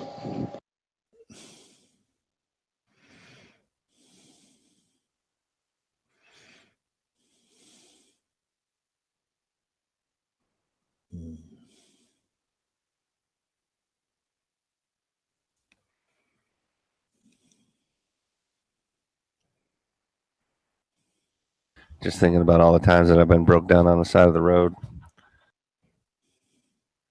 Let's just say it's more than twice. And when I was younger, I was never smart enough to have a flashlight in the middle of all that darkness, so I could actually see what I'm looking at. You know what's nice about now compared to the old days is how those little headlamps are so fucking bright. I was just going to say that, dude. Oh, and they last so much longer. Yeah. Well, especially with the LED. Everything back in the day was due to D-cell batteries. If you're lucky, you can find something with double A's. Now, this is what I carry with me. Whenever I'm on the road, I have this in my pocket. Because I can't tell you how many times I pulled up to somebody's house and there's no address on the mailbox. So I have to flash the front of somebody's house and try to figure out if it's the right address or not. It's like that should be a federal crime, not putting your address number on your house. Well, it's usually, you have like half the numbers are missing. They were on the house at one time. Just between the mailman and the people living there, they all know what it is. Actually, there may be a law, a federal law about that. The postman may not be required to deliver your mail to that place if you do not have the numbers. Nah, you can use a name. It ain't like you can opt out though, because if they can't read the numbers, they'll just bitch and may force you to put the numbers on. Well, are you trying to tell me that they can't tell you to come pick up your shit at the post office, or they can? I wish they would do that. No, they consider that a service and they won't do it. They yell at your things and then they sue you. Oh. I thought that was an old school thing. That's why people, you used to paint them a different color or whatever. Maybe back before there was junk mail, but now that there's junk mail, like if you tell them I don't want junk mail, I guess you can do that. But if you don't collect your mail out of your box and it just gets full, then they frickin' start bitching and moaning when they get a big pile of it. Because it's all the junk. It's all garbage. Oh, I was implying that they didn't have to deliver your mail to that address, that they could literally bring it back to the actual post office and then have you either come get it or it gets returned to sender. Well, I'm sure it'll probably get thrown away. I doubt they go sort through it all and just return everything. And that's another one. Don't fuck with the post guy, okay? They got dogs and all sorts of other stuff that they're dealing with. Unless you're looking for tape.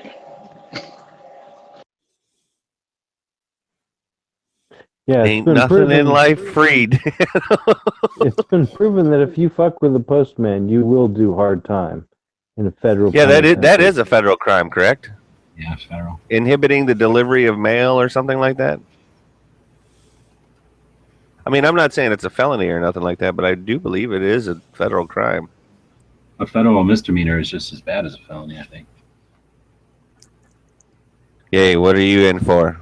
I threw a snowball at the mailman. Snowball?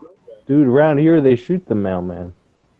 Well, that's a pretty rough neighborhood, man. Yeah, when I first moved in here over 10 years ago, that's exactly what happened.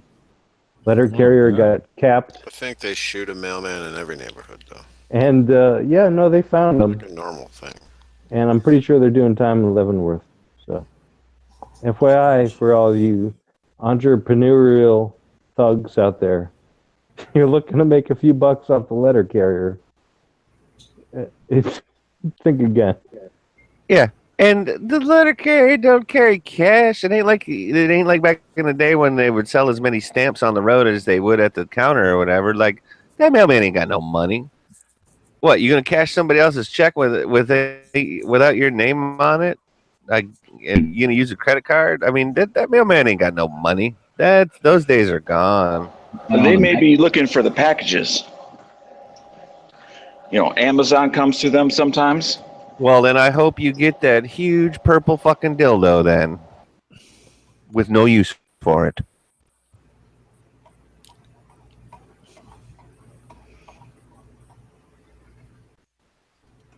Yeah, UPS very commonly uses the post office as a drop-off point here.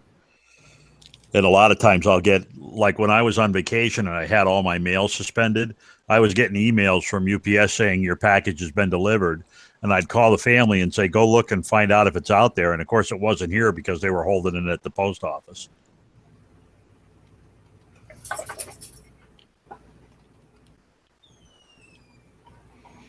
But that's okay with me. If it cheaps it up and it makes them easy to survive, better.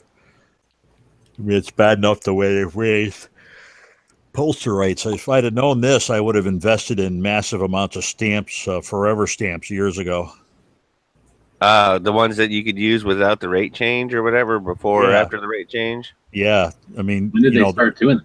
Like a quarter or something, right?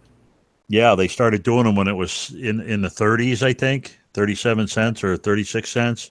Oh, and now we're up to what, 47? Yeah, I bet you. Oh, no shit. Been doing it.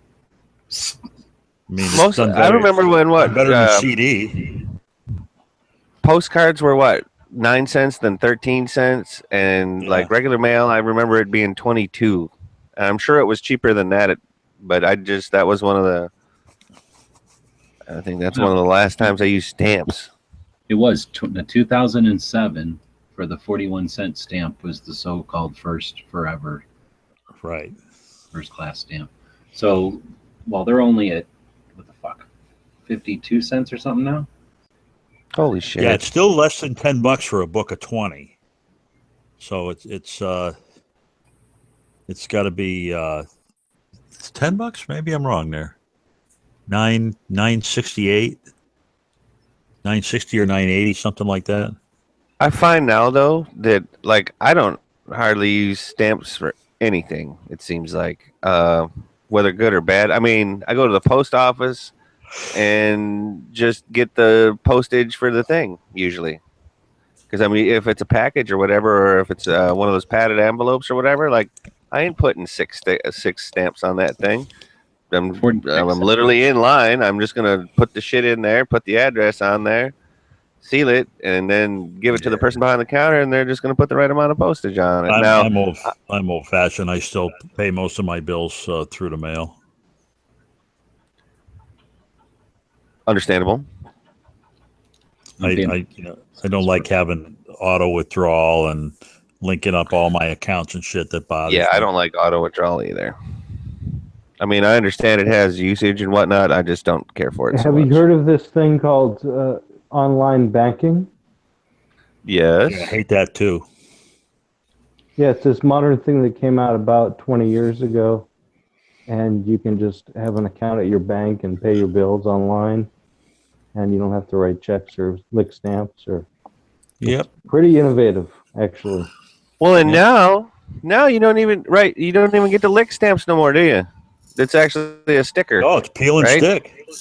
Yeah, you don't even get to lick the stamps no more. Well, you still get to lick the envelope.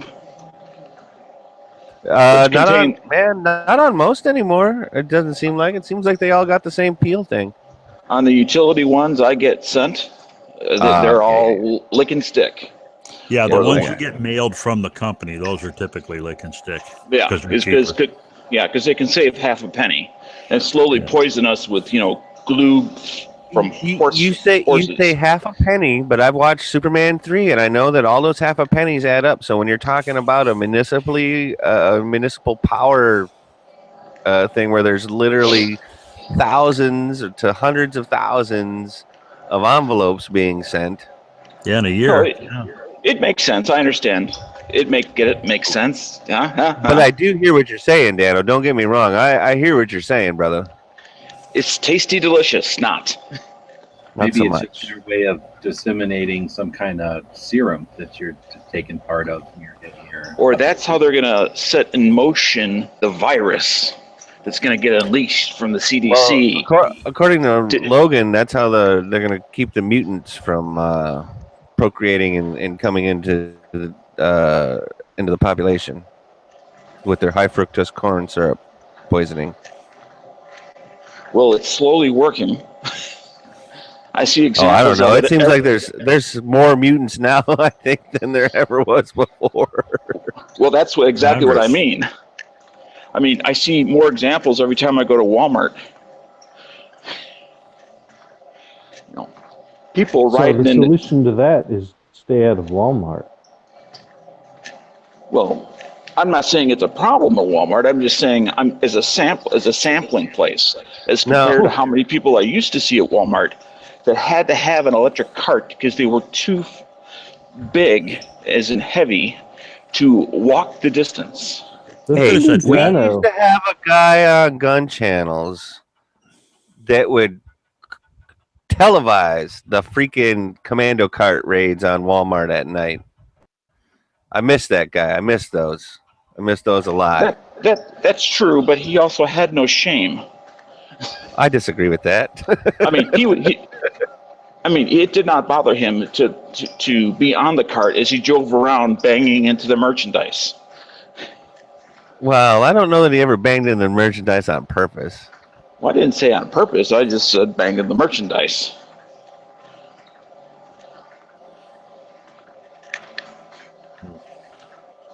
Yeah, that was some of the best stuff, live and in person. Yep. Commando raid at 1 in the morning. Yeah, Walmart at 1 a.m. or 2 a.m. Hey, can you open up that ammo? The ammo case? Yeah. It's like, hey, can I get somebody over here? Shit, they don't even sell ammo at the Walmart where I live anymore. Oh, mine either. They don't. There's no ammo. There's no firearms. You're kidding, right? I remember when I first heard that Walmart sold ammo. I went to the local quote unquote Walmart. I wandered around for a while. I was like, "Hey, where's all the ammo?" Oh shit, we're too close to the ghetto. And I went to the next Walmart, which just so happened to be even closer to the ghetto. And I was like, "Oh, there's no ammo here either because I'm still in the ghetto." Well, mine is some never state mind. law bullshit, I think. No, in ours, it was up to the store managers, and after Newtown, they said, that's it, we're not doing it anymore. Well, yeah, don't you live in Connecticut? Yeah. Yeah, well, there you go. Everything, Oop, lost them again. We must be having some serious problems tonight. Because people are just dropping off and popping back in all over the place. Well, YouTube is complaining that they're going to shut it off on the 24th. They might be plugging in and unplugging wires or something, or shutting what off? Either Google Hangouts completely or APIs for them or something. But it sounds like something is stirring. They're about. Oh man, that my signal keeps dropping out. But also we notice that when people are on phones, that they'll all disconnect. Like if one phone person drops, all the phone people drop. So maybe I'm the only person in this workout place, so all the lights just notice that, gee, they haven't noticed any movement, so half the lights just turned off. Yeah, I blame Dano. Parkour. Jump back and forth between two of them exercise machines. Yeah. I didn't realize you weren't at home. Nope, I'm at the local workout place. Oh.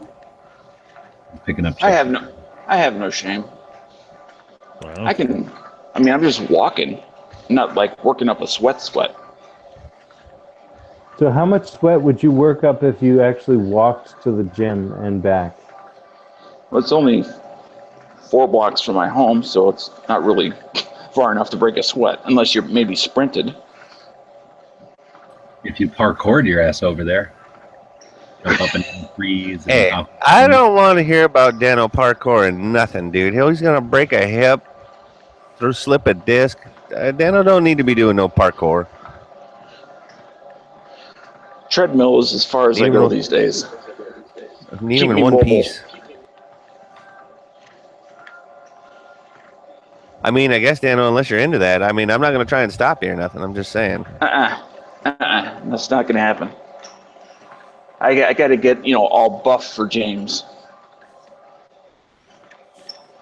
Whoa, wait a second. I think you're talking about Jaeger, right? I'm going to pretend like I didn't hear that, and we'll just go into the next segment. I knew somebody was going to catch it. What gun are you taking to tactical response? Take my 26 and my 19. You gonna angle carry that 26? Well, that's what I shoot that best. Nice. You're gonna earn brownie points, I think.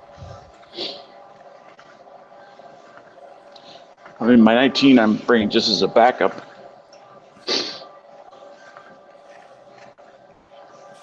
Wait, shouldn't it be the other way around? I mean, I'm a little bit confused. So what are you confused about? So normally a subcompact is the backup to a compact, correct? Not for concealed carry. That's not necessarily. And the rules is as we individually define them.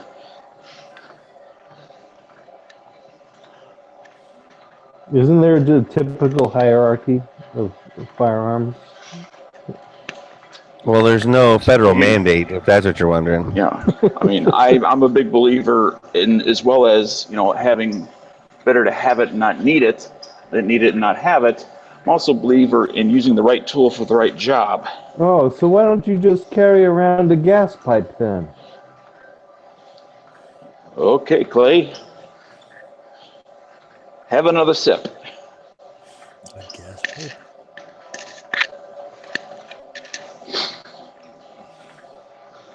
You can carry around a gas pipe as your primary defensive weapon, and then carry around a water pipe as your backup. Well, I mean, if you're at least talking about pipe wrenches, I could actually kind of see where you're coming from. But what length of pipe do you got to carry? That's a really good question. I mean, that could be a topic for a chat all on its own. What length of pipe? And I thought you meant caliber. And when will you be hosting this chat on this question? Clay. And what do they mean? Is pipe gauge or is pipe what do How they? much pipe is enough pipe? Will be the title of the first inaugural. Mileage may vary, and opinion certainly will vary depending on who you're talking to. Yeah, because you got to be careful when you're laying pipe. Yeah, I was going to say that makes a big difference. Oh, shit. Rick Dano's dating himself. Listen, if you carry a gas pipe, as long as it's not a nipple, you'll be just fine. If you're carrying water, like copper water pipe, you better look out. Because that shit ain't going to help you out of no trouble. At no situation there's going to be a copper pipe is going to save your ass. Well, it's a PVC pipe. Leaky sink, bro. Bing, bing, boom. Copper pipe, saving the day. Yeah, you could use that really thin copper pipe as a tourniquet too, I think. You can whip them into shape on a PVC pipe. That's true.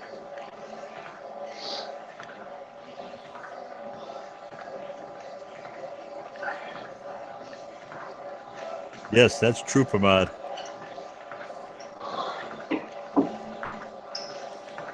There are quite a few double entendres running around tonight.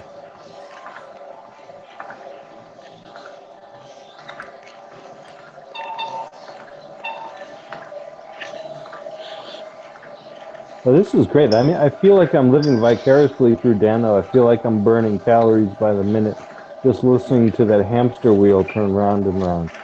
My legs are starting to hurt. Well, judging from your picture, I have no doubt why.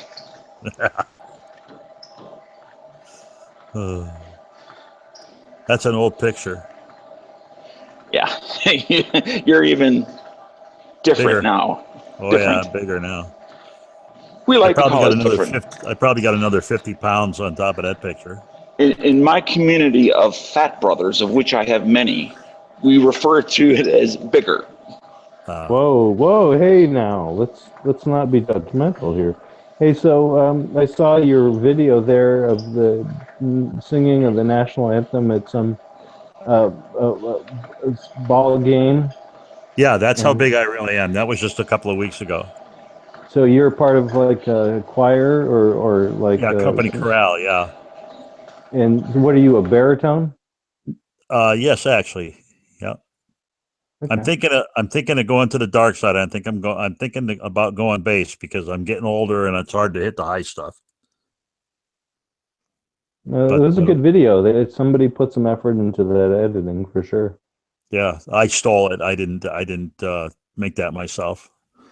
But they did a nice job fading it in and all that. The only thing that happened was the person that was making the original video missed the first few seconds, but yeah, who cares? The actual group is almost 100 people. So is that considered Bush League baseball? Double A. Double A ball. Honestly, I don't know much about sports. It's so. a farm team for Colorado or somebody. So yeah, it's double A ball. That's it was cool. another. I'm sorry. Go ahead. No, yeah, I mean, you go ahead. It seems like a cool thing to do in your community. Yeah, we were just doing it to try to get known a little more, because we have to finance ourselves, even though we're a corporate. Our Travelers, the choir at Travelers is the longest continuously operating corporate choir in the United States, but they don't pay us like they used to. We used to be part of the employee club, and our overhead was so much that they kicked us out. So we had to start paying for our own stuff.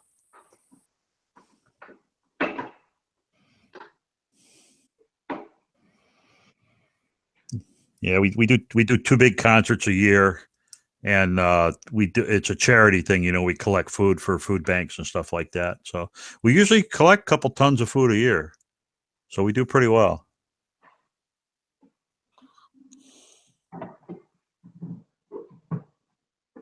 We're getting ready for a concert in May, so that'll be our big spring bash. Me, just Dano. Yeah.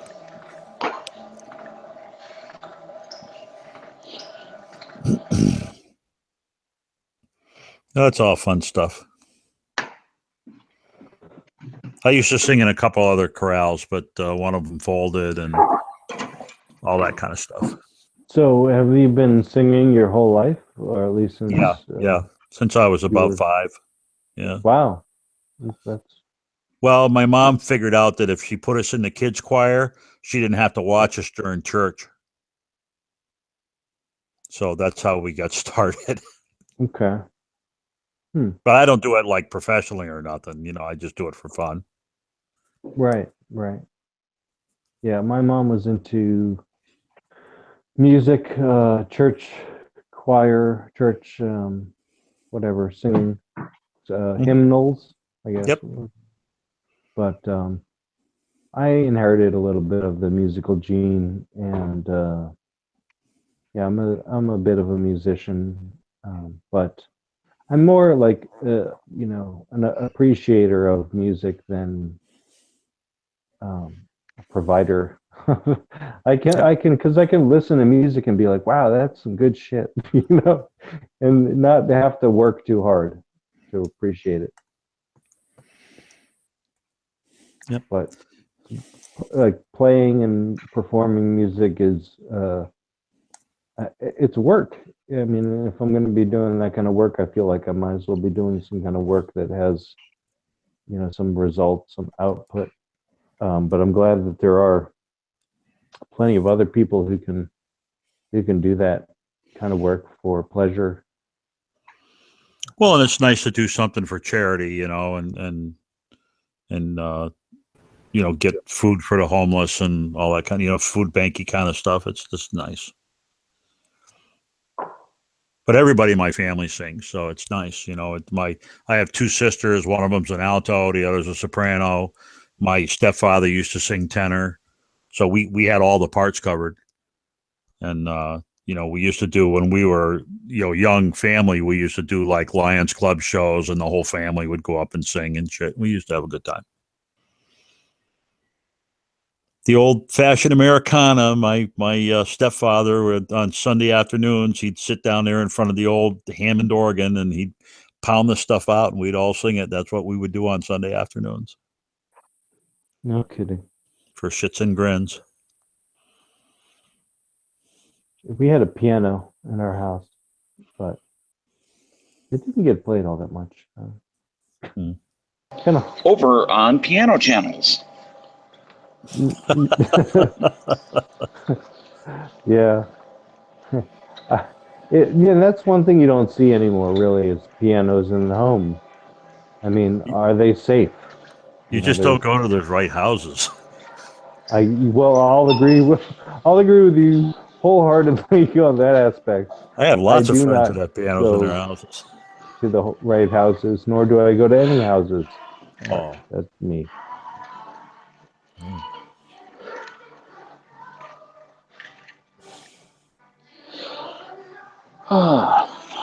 Time to leave Helga's.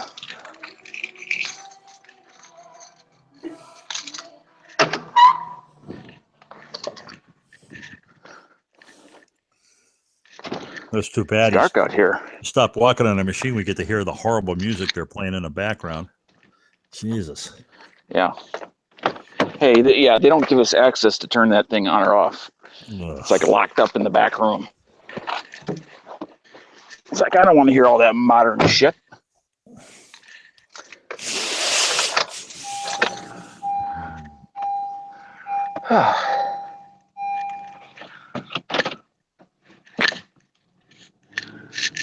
Hey, what's wrong with the modern shit? Depends which stuff it is. I've never been a very much rap a little bit maybe, but a lot of it is not very Do you melodic. want everything to be the Zestava of music? No. Clay, can you hit us with a line or two from your favorite rap song? Well, I don't consider rap modern, but Well, you said you listened to some, so pick something that you like and lay down the line. Just one or two lines. That's it. I've never been a huge fan of rap. But there was one rap album that I liked, and it was Beastie Boys' "Licensed to Ill," and I was an impressionable youth at the time, and was very creative. Yo ho ho and a bottle brass monkey. My girl shakes her head and she sure gets funky. It's kind of like that.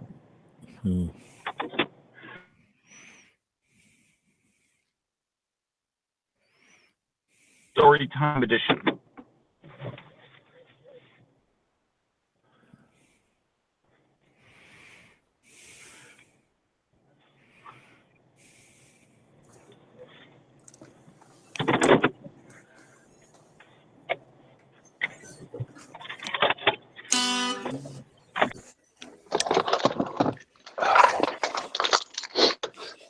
So it's interesting you guys have been doing something on the Daily Gun Show with their lyrics of gun lyrics. Every week you seem to do like, what is it, the tactical pop quiz you guys do, and G-Webs will throw out a bunch of lyrics and have one of you guys read them.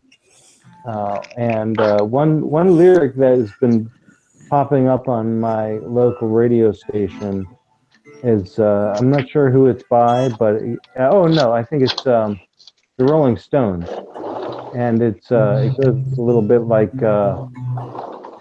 Heartbreaker with your 44, gonna tear your world apart. And I'm not sure what that lyric is in reference to, but maybe one of you older guys would know. Magnum. That's a type of gun. Is that what it means? 40 with your 44? Yeah. 44. That's what it means. Because I was thinking and thinking long and hard.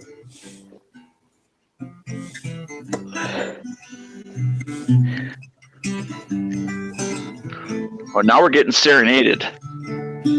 This is now string channels.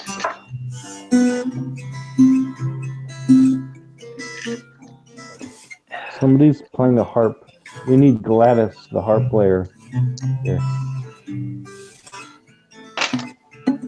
That would be a level. That would add a level of sophistication to the chats. You're saying? Yeah. Fist in the background. Yeah. No, I found this guitar in Rhode Island, and it was all busted up, and I paid $15 for it. So then I brought it home and got my luthier tools out and went to work. So I keep a music stand and a guitar next to my chair here, so that when I get commercials on TV and stuff, I practice a little bit, because I haven't played in quite a while. It's pretty cool. I got my hand caught in a leaf blower a couple of years back, and I don't finger pick as well as I used to. Whoa, you mean in the intake of the leaf blower? Yeah. Yikes. I got bounced out, so that wasn't too bad. Wow. It didn't have a guard on it. It didn't have a grid. So you know how the veins, come down into the center. So it got sucked into the center, but it hit a vein, and the vein hit it and bounced it back out again. I've got this leaf blower that you can put a bag on the side and use it as a mulcher, and you can suck up a bunch of leaves. And I did that a few times. I was like, whoa, that's kind of scary. Yeah. Well, this is one of those push jobs that, really sends the stuff out real quick. And I made the mistake of trying to adjust the front wheel without shutting it off. So that's one of those things you only do that once. But it was good. They got the finger all back together again. It looked pretty gnarly on the x-rays, but it's about 98% working. I can't close that one when I bring my fingers together. Your whole hand got sucked in? Yeah, well, but one finger, my middle finger, is the one that really took the damage, because that was the one that was, my hand was straight at the time, and that's what got bounced. So if you picture what would happen if you took your middle finger and hit it with a hammer. Yeah, blah, blah, blah, blah, blah, blah, blah, blah, blah. Yeah. Are you done? Oh, okay. All right. So it looked like a staircase. Yeah. Yeah. Are we done? But it was cool. You're so you can still flip people off, right? Actually, I had to, because it was pinned for a while. So that's what I want to ask you about. I actually had a nail on the head. I actually had to play. I was playing with a bunch of guys at a company party, like 2 weeks from then, and luckily I could still hold a pick. So and we were playing electric, so it didn't make any difference. But so I'm playing the whole thing with my finger, outstretched. I thought that was pretty good. So that's the place of bluegrass. Yeah, that wouldn't have worked out too well. So you had a metal pin to connect your segments. What is it? Two pins. knuckles? I had a pin. Yeah. So on your middle finger, your first knuckle is a ball and cup. That's how that works. So it's like a C-shaped ball with a and the inside knuckle goes inside it, and the bottom of the C got snapped off. And then, of course, all the bones were subducted from each other. So that, like I said, it looked like a little staircase running up. So what they had to do after they put them all back in line, they had to drill through, and they had to put a long pin from the tip of my finger all the way back through the second knuckle. No.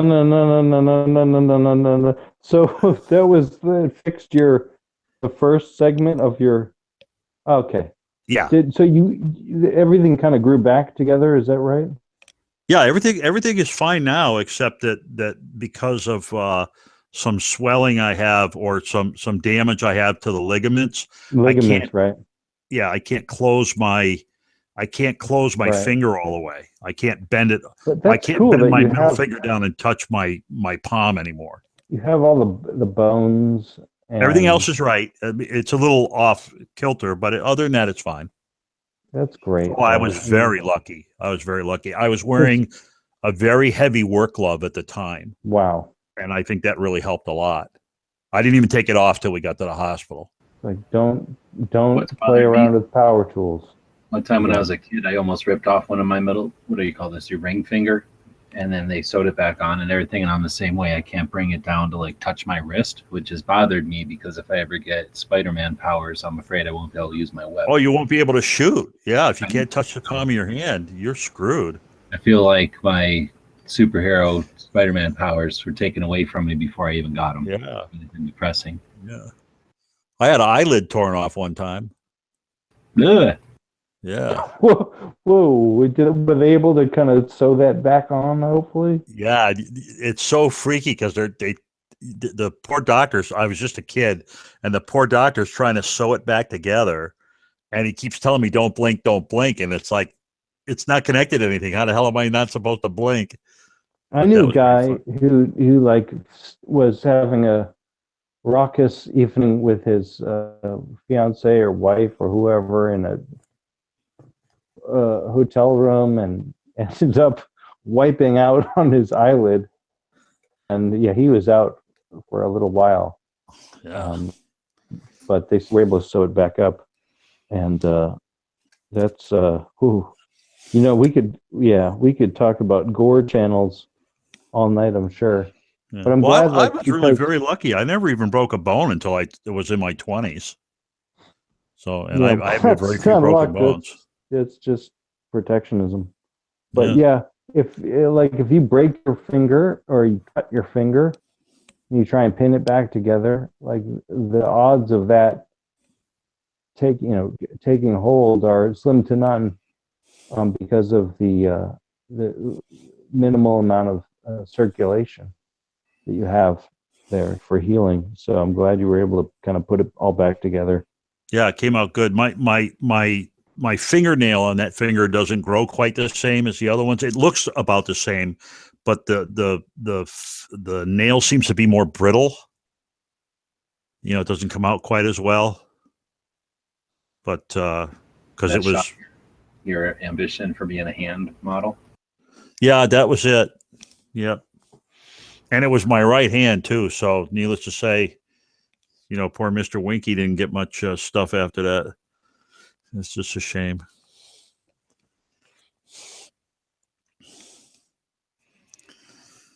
So I'm looking It all at the works pretty good song now. 44 from Rolling Stones, and I can't find the song anywhere. I don't know what it's actually called. Well, you can just type the lyrics in. The Google will find it. If you know a partial lyric, you can just shove it right into your search engine. They always find that stuff. That's an idea. I'll just type in all those lyrics. Don't tell anybody I told you that, because that's what I do when they do the things at the Gun Channel thing. I just plug them right into the search engine, put in the first 5 or 6 words. 90% of the time, it pops right out. But unfortunately, I don't type that fast for obvious reasons, so the fast typists are the ones that killed me, like Sean and the other guy. They're angry. Those guys are they're very quick on the keyboard. Well, and they're genius. So yeah, I think they know a lot of the stuff off the top of their heads. I'm not very fluent gun wise, and they know a lot of stuff that I just have no idea. So apparently the song is called Heartbreaker. Mm-hmm. The police in New York City, they chased the boy right through the park. In a case of mistaken identity, they put a bullet through his heart. Would that be one of the songs that you? I mean, that sounds like a country song, for Christ's sake. I could picture the guy in the saddle plunking on his guitar singing that. Yeah, Holy this moly. is definitely not a pro-gun song, as far as I can tell. Well, maybe they just don't like police. A 10-year-old girl on a street corner, sticking needles in her arm. She died in the dirt of an alleyway. Her mother said she had no chance, no chance. Yeah, that's a catchy tune, but once you look at the lyrics, you realize rock and roll isn't all ponies and unicorns. Yeah. Well, I don't know how old you are, but back in my day, we listened to shit like Crosby, Stills, Nash and Young and Ohio and all that. I just saw a billboard for Crosby and whatever incarnation he's playing with now. Isn't that amazing that he's still alive with the amount of drugs that guy has done? The billboard has a picture of him, his face. It says Crosby. I'm looking at the picture of his face and I'm saying to myself, that's the same guy that I saw in concert 20 years ago. How is it possible that he looks the same now as he did back in the 90s? Guys like him and Jagger and shit, it's like, how are these guys still alive? Just amazing. Yeah, good for him. More power to him. Well, I suspect that back in the day, like having to actually go on tour and all that, like you had to be hardy. Like that physically took effort, right? So to be successful at that, they probably were like beyond talented. They were hardy and like, of good stock, like to be able to physically do it and travel and be lack of sleep and all the other shit. And then on top of that shit, a lot of them were abusing themselves with drugs and shit, right?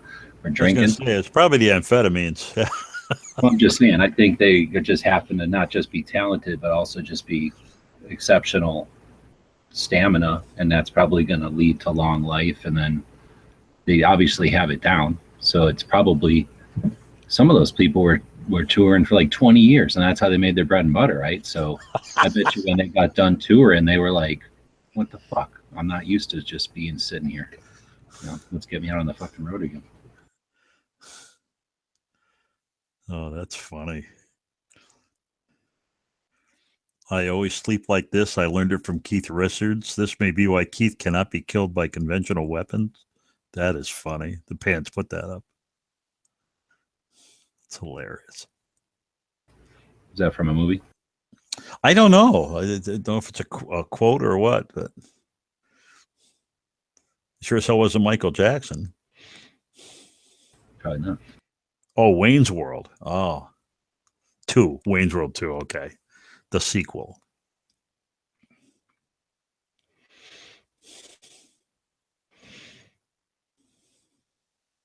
Oh, that is funny.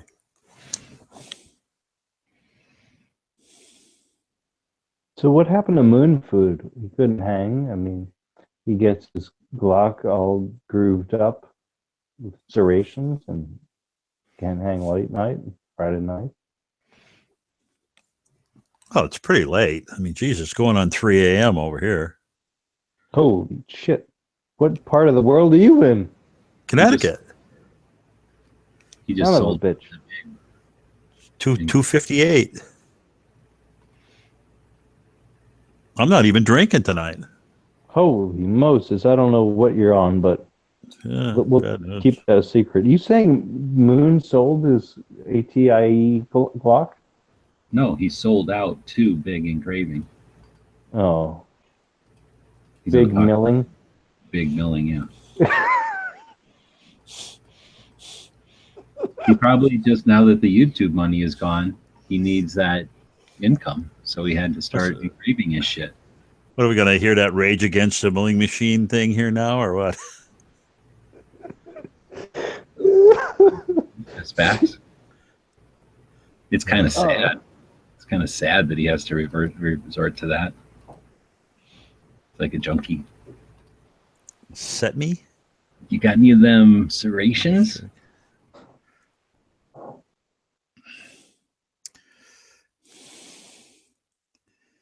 Keep those bayous around center. It's interesting because that the whole front slide serrations is for press checking, right? But we all know that the Glock was brilliantly designed by an engineer and has a loaded chamber indicator on the extractor. Well, they slingshot him too, right? Right. So you shouldn't your fingers and hands shouldn't even be anywhere near the muzzle, by design. But I was looking, and it's part of that package. Not only did he get the front slide serrations added, but the rear slide serrations were augmented. So apparently, Gaston Glock's original design is completely inadequate for racking the slide with a healthy adult male's hand, and they need to increase the surface area, or I'm not sure what. But I'm thinking, if you're going to do all that milling work, why not just do what the Beretta APX did and go front to back, full on cheese grater? Why are you holding out? Why not just, admit that you don't know where the fuck on the slide you're going to grab when the shit hits the fan, and put the goddamn serrations front to back, left and right. And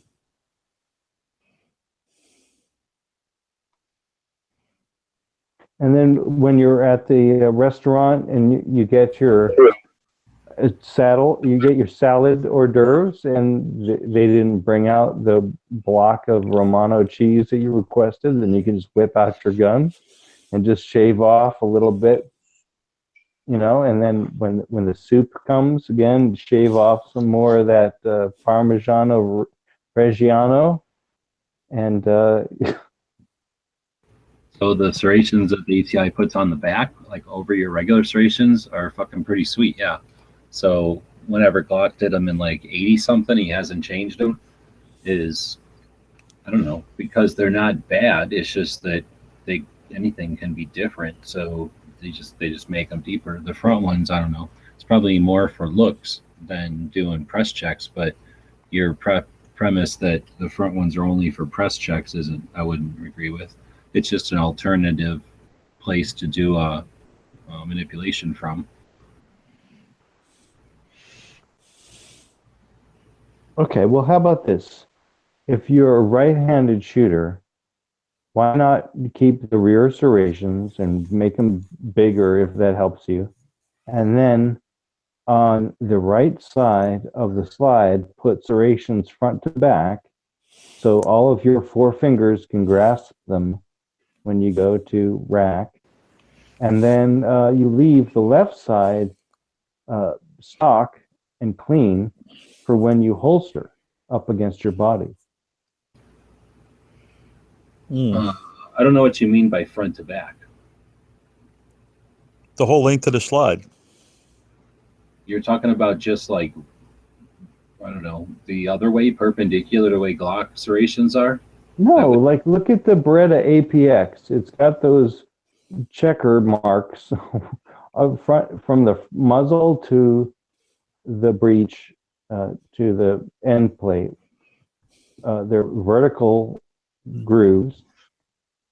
They're apparently designed to resist the force of racking. Yeah, I guess that's what it's for.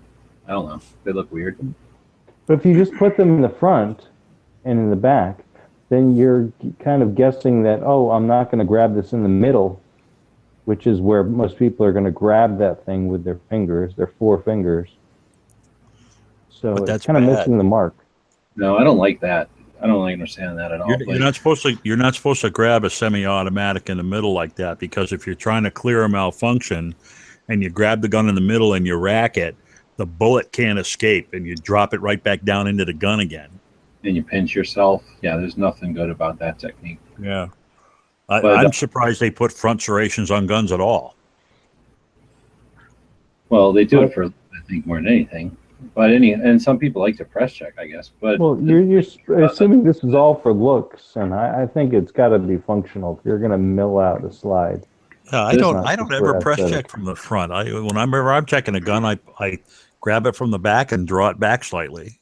So what I must about be in doing it wrong. competition when you got to clear your gun and you got that round that comes out? That round's going to come out into your hand, right? And so that's why you want to be able to have your hand right over the ejection port and grab that live round.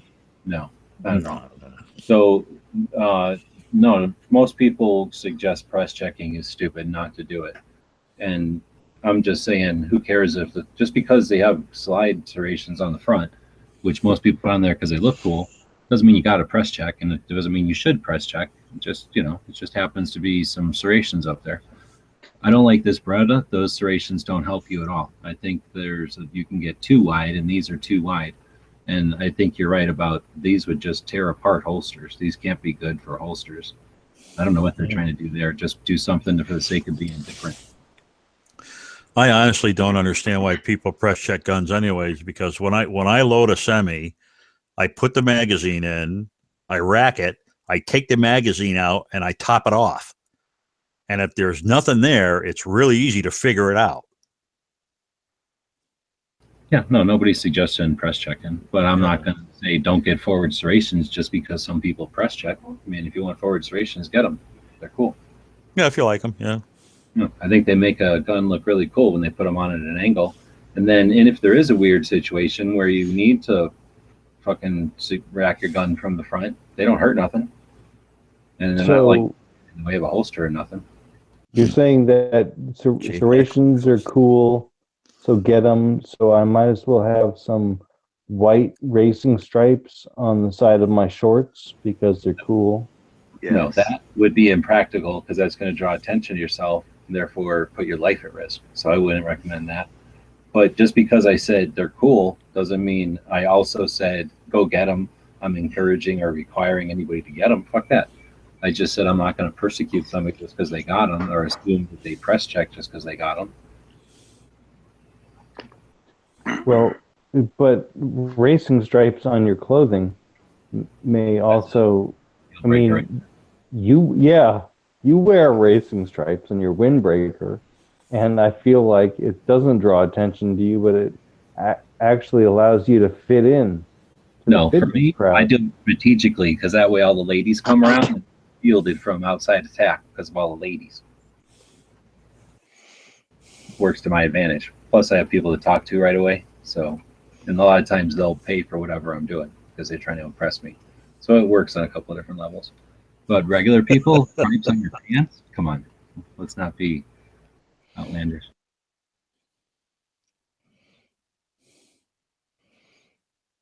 I know. I think a lot of the things people do to their guns are just like, getting a boob job or an ass tuck or that kind of thing. It's yeah, well, if it makes you feel better about it, I guess, okay. I'll draw your attention to like Nam and then World War II. Dudes, everybody with a pocket knife and enough time starts whittling on their shit.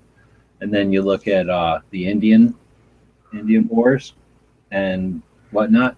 You look at the Civil War. People bought their own fucking rifles, spent 7 months saving up for their own rifle. You tell me they didn't personalize them? Number one, you want to be able to, if you have to drop it in the table with 7 other ones of the same model, you want to know which one's yours pretty easy. That's practical. So I'm not going to criticize people too much. But sometimes they look stupid.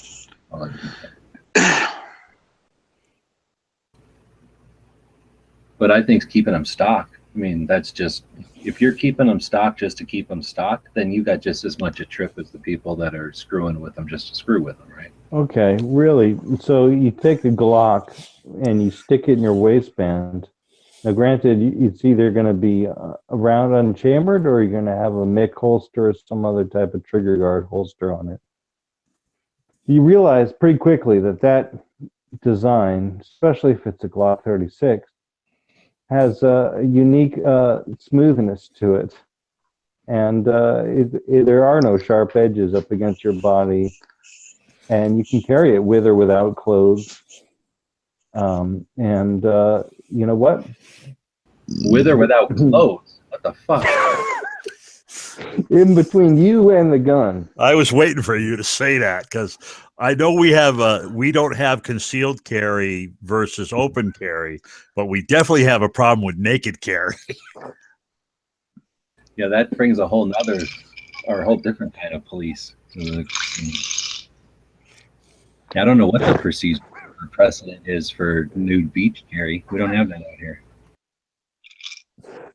That's probably unique to California.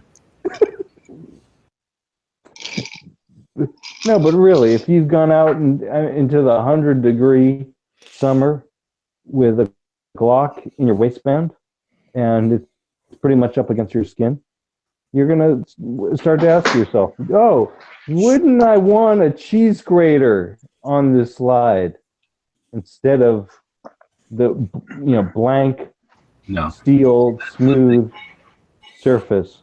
No, not really. I've had all kinds of different textures jabbed into me, and I think that's more people that haven't done it for a while, but it's like, I don't know, it's like a lot of stuff. Once you start doing it for any length of time, it immediately isn't uncomfortable. You don't even notice it's there, really. So I think the worst one I had was the Smith. It has sort of the most aggressive of the serrations I've ever had, at least. And even that thing jam it into me. I've never had a holster that puts a piece of leather between them.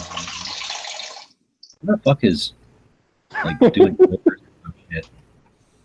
So you're talking about the Smith scallop serrations?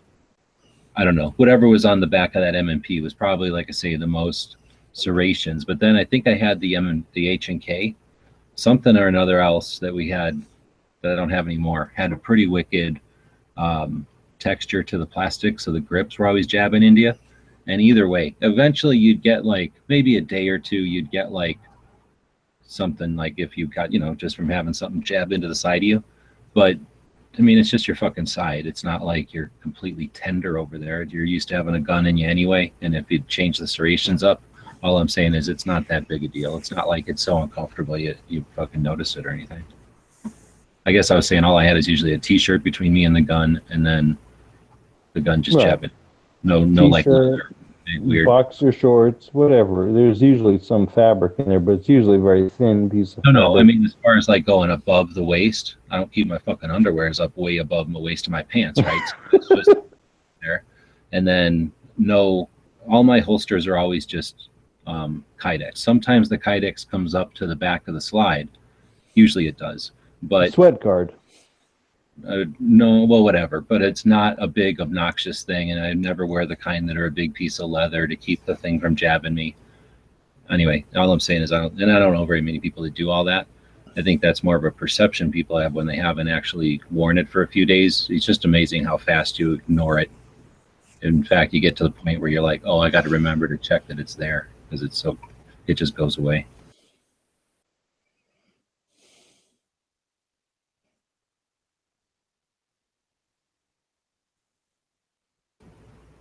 The spare mag is one of those things because I keep mine in a one that has a plastic clip, so it's a Blade Tech with whatever they call that kind of clip. So I don't have a clip or a magazine. No, a clip on the pouch so that I don't have to take my belt on and off to get it because it's way the fuck on the other side from my belt buckle. So I would have to basically take my pants off every time I want. See, I don't understand why you wouldn't just get a pair of 511 tactical pants that have 4 pockets for spare magazine. Well, I have one pair of pants that would have that kind of pocket, but I usually jam a tourniquet in it nowadays. And I don't like that. But when there's a pocket up near where you can grab it for a magazine, it's in your fucking way. So I'd rather just have it stowed, like anchored on my belt, because then it's jammed up into me. And for the most part, it's just out of the way because it's jammed up into you. And you don't have to worry about it falling out so much. And those pants that I'm thinking of, I'm not wearing them. They have like a Velcro on that pocket. So I think a heavy ass magazine, if I was fucking earlier, I used the example, if I had to, those floppy ass ladders they'll throw out of a helicopter sometimes. What if you're on one of them upside down? Magazine in there? I don't trust that Velcro. No, well, forget about Velcro in the 511 pants. They're just like slip pockets, and they're 2 in the front, 2 in the back. Oh, no. And they're yeah, I mean, you're inverted, they're falling out. There's no doubt. Yeah, I want like flaps on those pockets because my shit will fall out just from walking around or sitting in a car or whatever. What I have is a few of those sticky type holsters. They're the Remora mag carriers that you can just stick right into your waistband, and they have an open top, but they're pretty grippy. And the idea of inside the waistband carry is to use your belt as a retention level. Yeah, but you want that. I guess if they work for you, they work for you. I've never really tried it, but they're just like jamming a fucking slipper in your pants and then putting your magazine in the middle of that. They're sort of like an Uncle Mike's or something. There's like let's not confuse them with Uncle Mike's, because they are precision crafted and American made. Well, I'm pretty sure Uncle Mike's American made, but I'm saying they're nylon. They're not Kydex form fit. They're not leather form fit. They're just nylon. So, and they're padded nylon. So it's not like it's form fit. It's just using the compression of your belt, basically. Or the tension of your belt. Yeah, Uncle Mike's is American made. You're right. Yeah, they just get a bad rap because they're kind of goofy and floppy, but they're not poorly made. They're just like one size fits all, so they're sort of like a big mitten. And for whatever reason, they insist on wearing them like on TV shows a lot. I noticed that lately. Well, the cool thing I like about the Remora mag carriers is that you can put it in your waistband, you can take it out, you can throw it into the pocket of a bag, you can take it out. You don't have to worry about clips and bulk, and it's really simple. I mean, I haven't used it in a while because I don't carry an extra mag. I'll be lucky if I'm carrying a gun at all these days, but when I did carry an extra mag, I felt like that was the go-to simple tuck in the waistband solution. And now I like off-body carry for mags. I mean, I can carry 2 or 4 or 5 mags in a little bag that I just have handy, and I don't need to be burdened by that's basically like a conflict loadout. Multiple mags, and as long as I have them handy near a vehicle, which I'm probably going to be utilizing for cover in some type of prolonged engagement, then I'm good to go.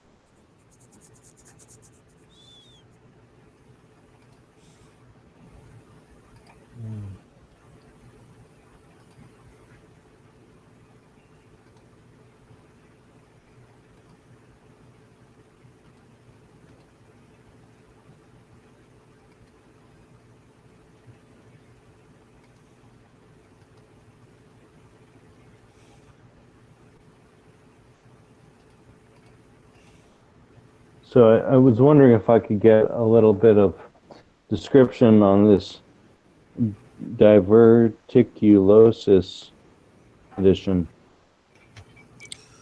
Oh, that's easy. There's diverticulosis and diverticulitis. And diverticulosis is the condition and diverticulitis is the attack. And basically what it is when your intestines they develop like little pouches, and food and shit gets stuck in them. And if it happens and the food goes sour and it gets infected, that's diverticulitis. But just having the little pouchy areas is diverticulosis. Is that an age thing or? No, you just have it or you don't have it. They found out the last time I had a colonoscopy, they found out I had it.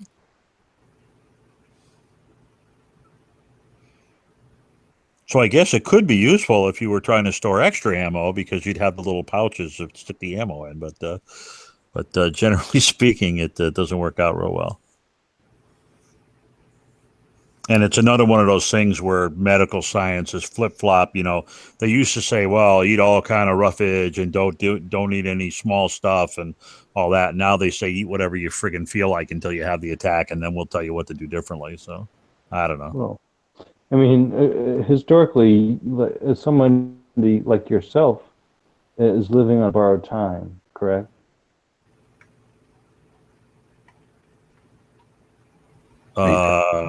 I guess. What I mean to say, what I mean to say is like, so, you know, as we get older, the prolonging nature of our existence is dependent upon modern science. Oh yes, yeah. Nature's done with you at 35. You've either fulfilled your duty of spreading your genes around or you haven't. Nature's pretty much done with you at 35. All the rest is gravy.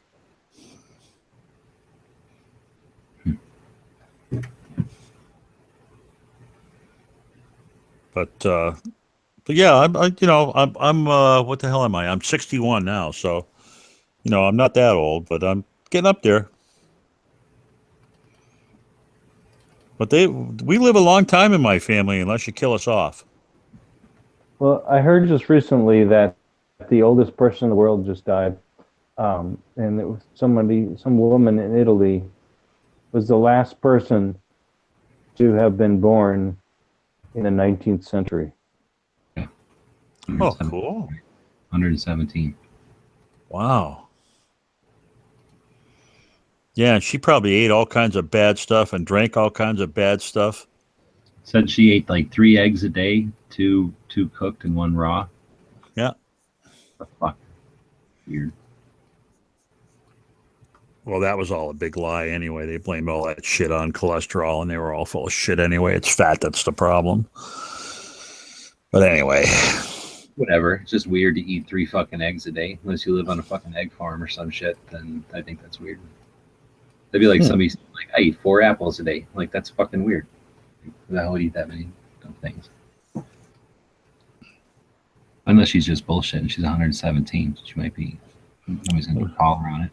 Maybe she forgot how old she was, you know. Yeah, she really can't be trusted at that age. Anyways. Yeah. Know what kind of records they had back then. She might be in the pack of a big egg. She's just trying to build for eggs.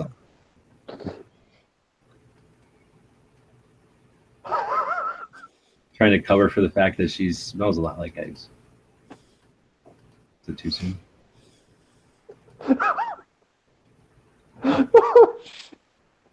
If you live to be over 100, god damn you, I don't want to smell you. I'm sorry.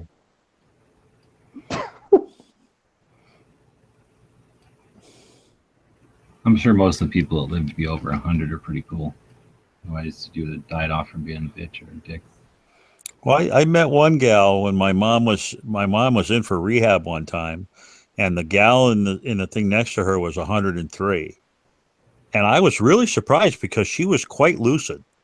Now she's told the same stories over and over again, but she had pretty much most of her marbles, and that's the way to do it. You know, if you don't have a good quality of life, there's no sense of being alive anyway. But if you're aware and your brain's functioning and all that, that's pretty neat. And like they say, the longer you live, the longer we're going to live.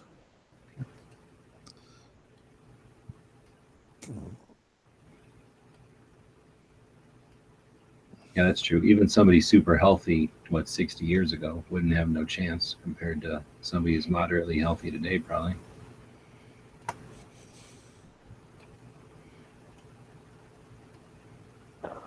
Yeah, I mean, 150 years ago, and I say that as a reference because I happened to visit a small cemetery from the Civil War era a couple of years ago. But 150 years ago, men lived to be 50 and women lived to be 70. And that was that.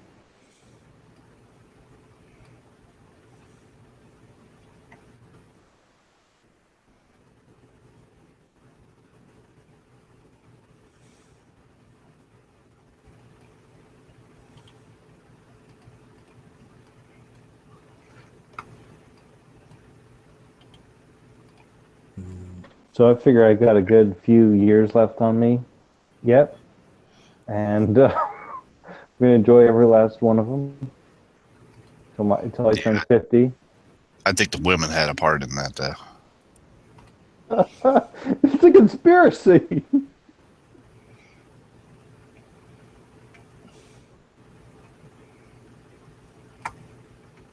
Well, I mean, I don't know. Weren't the women doing as much work as the men, if not more, back in the day?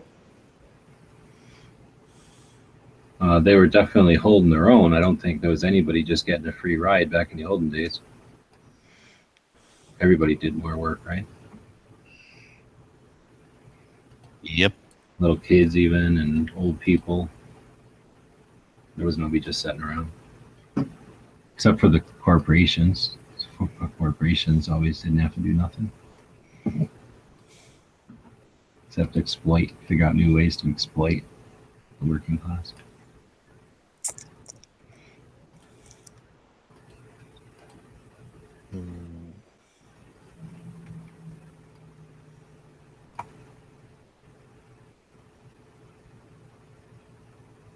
Yeah, that's one thing I think should be part of every high school curriculum is to take a field trip to visit a Civil War battlefield. I'm pretty sure I didn't do that, although I went to saw Gettysburg because of familial reasons, and but I think, I mean, it's kind of a trek for people who live in the West. I get it, but I think they don't really appreciate the Civil War or even the Revolutionary War in the least bit in a lot of the West. I don't think they get it. I don't think you get the Indian Wars, which spanned 120 years, so you should have to come out here and tour some of those battlefields. Yeah, that would Wait be a worth second. doing. Wait, so Cycle Camp can back me up on this, but the Indian Wars started in the Northeast. I mean, I learned about like the most grueling and The Indian Wars up bloody. there, like, we'll trade you a handful of beads for this. No, the Indian Wars there were like, we're going to cut your head off and put it on a stake and hang it outside of town. And game's on, bitch. That was the fucking Indian Wars when they broke out. I mean, that was OG Indian Wars. And it's well documented back to the 1600s. So. Shit.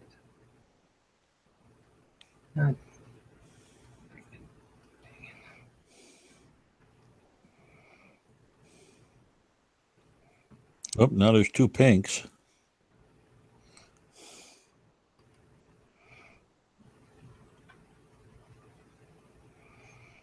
Yeah, I agree though. There's a lot of very historical stuff that we ought to be looking at that we don't look at. When I went to Gettysburg later in life, and it was just an amazing experience, especially the what do you call it? The ordnance. You know, when I went to the Ordnance Museum and to understand just how modern they were. What's all that 40 doing up there? Well, I don't fucking have a 9. What the fuck? Got a high caliber box going there. Well, that Filipino 40? Yeah, I had to go yesterday and buy some 357 for Grandma Pink.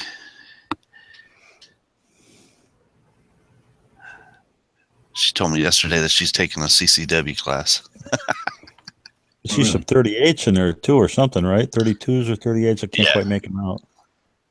Yeah, 38 special. Cool. Send you my tracers.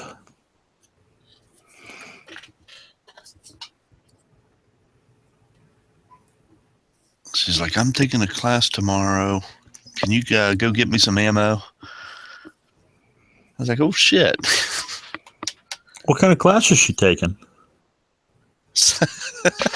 Oh, just a regular one to get her permit? Yeah. Wow. So there'll be a 77-year-old Annie Oakley running around here pretty soon. Cool.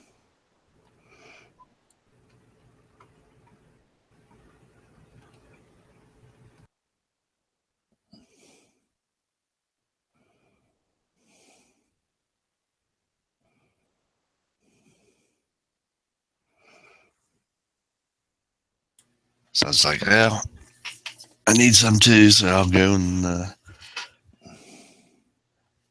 buy a whole bunch.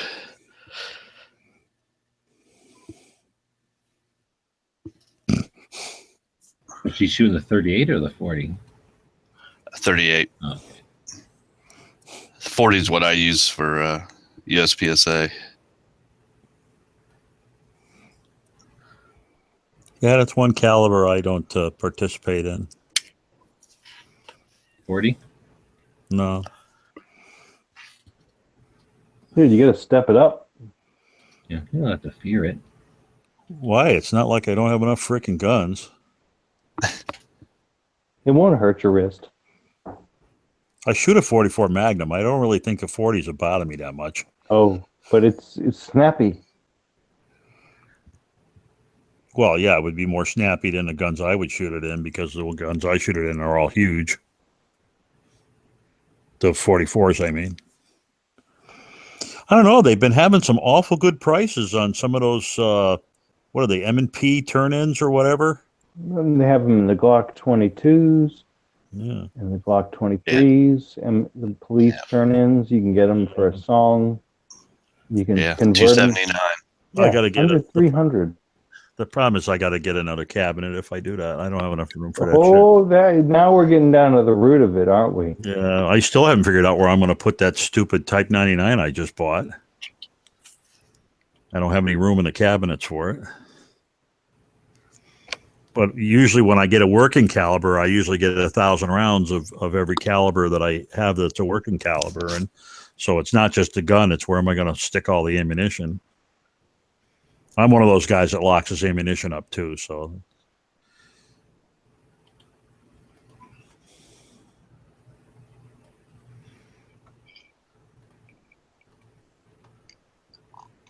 We have guys who use 40s and 10s at the range. They usually use them for like bowling pin and stuff. Yeah, I mean, part of the problem with 40 Smith & Wesson is that it will cause arthritis. So if you're 60 plus, you might just want to stick to 380 and save yourself trouble. Like I said, if my magnums aren't bothering me, I don't think that would be a big deal. Or the 380 long. Yeah, go to the 380 long, right? 9mm, yeah. 380 by 19 or 18. Yeah.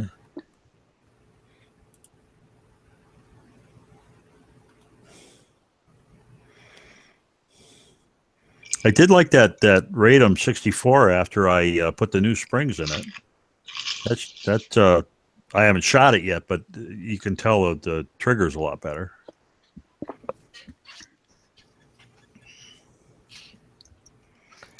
Oh, and gee, I figured out why my pictures weren't showing up. I was using the wrong hashtag. Oh. Hashtag failure. Yep. What were you using? I was just using AK Buyer's Guide, not AK-47 Buyer's Guide. Oh. Yeah, the problem with that is that could be like Alaska. So there's probably a bunch of people like, this has nothing to do with Alaska.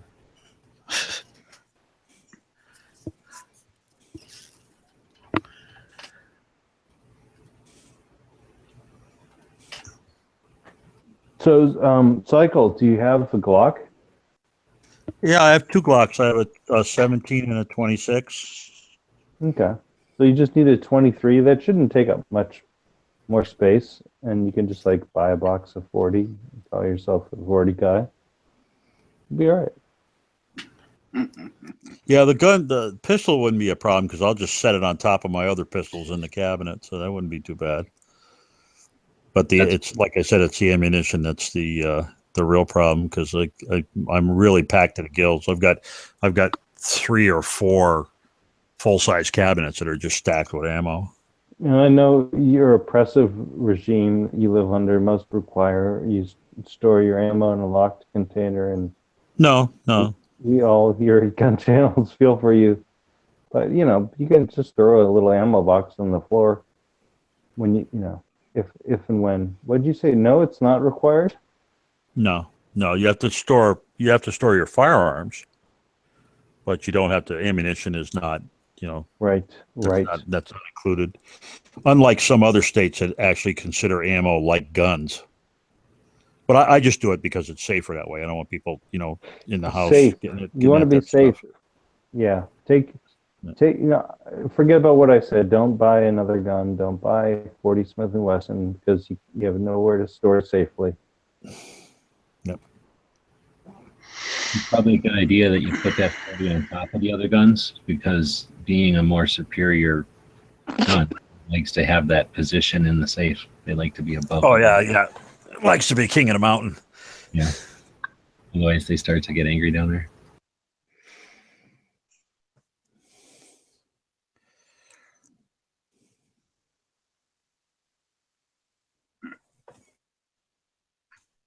Well, I'll tell you that I used to jam all my guns and ammo into one safe, thinking I was going to get broken into and ripped off, and I wanted it all locked away.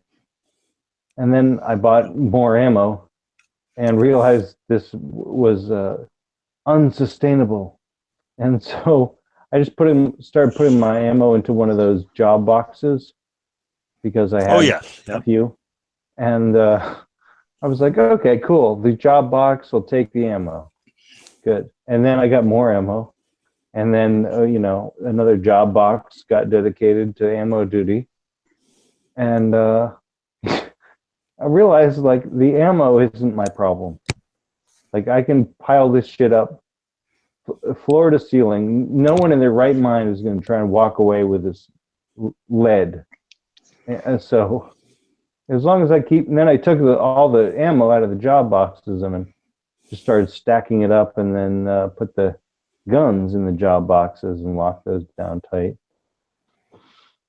But yeah, I was just totally misguided for so many years, and thinking all this shit had to be locked in the same safe or fireproof safe. I got caught kind of the same way because I was taught early on to cross-store guns and ammo. So you never store the ammunition for a particular gun along with that gun in the same cabinet. So the more guns I got and the more ammo I got, I had to start getting more and more cabinets to keep everything separate. It was a real pain. Now that doesn't count, guns that are stored loaded, which is not legal here, but if you're doing that kind of stuff, you might just as well do it. And then I started buying stuff, and I started getting military surplus stuff, and I started buying military ammo in big cans, and then I had to put those in cabinets, and it just snowballed. And the next thing you know, you got 60,000 rounds of ammunition, and many guns, and it sounds like you've got a problem. But we can. Yeah. I used to be a card carrying member of the Gun of the Month Club, but I've broken out of that, thank God. Now you say you can't have a loaded gun stored there. Is that Canada? Are you close to Canada? No.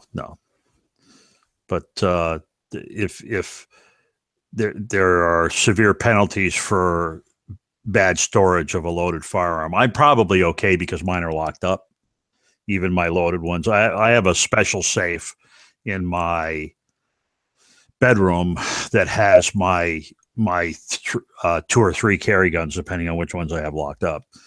And that's one of those quick access, you put the 4-digit code in and off it comes. So it's not so bad. But I've got one of those safes too. Those are handy. You can bolt them I got down. mine at I got really lucky. I found mine at a pawn shop I only paid like $25 for it. Yeah, and it's good. They normally cost $100+. Yeah, and it has the credit card swiper, so you can use a credit card, or you can use the keys. The press to put the code in. Is it a 4-digit code? Yeah, this one is a 4-digit code. Yeah. And the one I have is, I think it's by Gun Vault. I'm not sure of the name brand though, but I know you can press 2 of the keys at once, and so you can really make it an intricate combination with just 4 keys.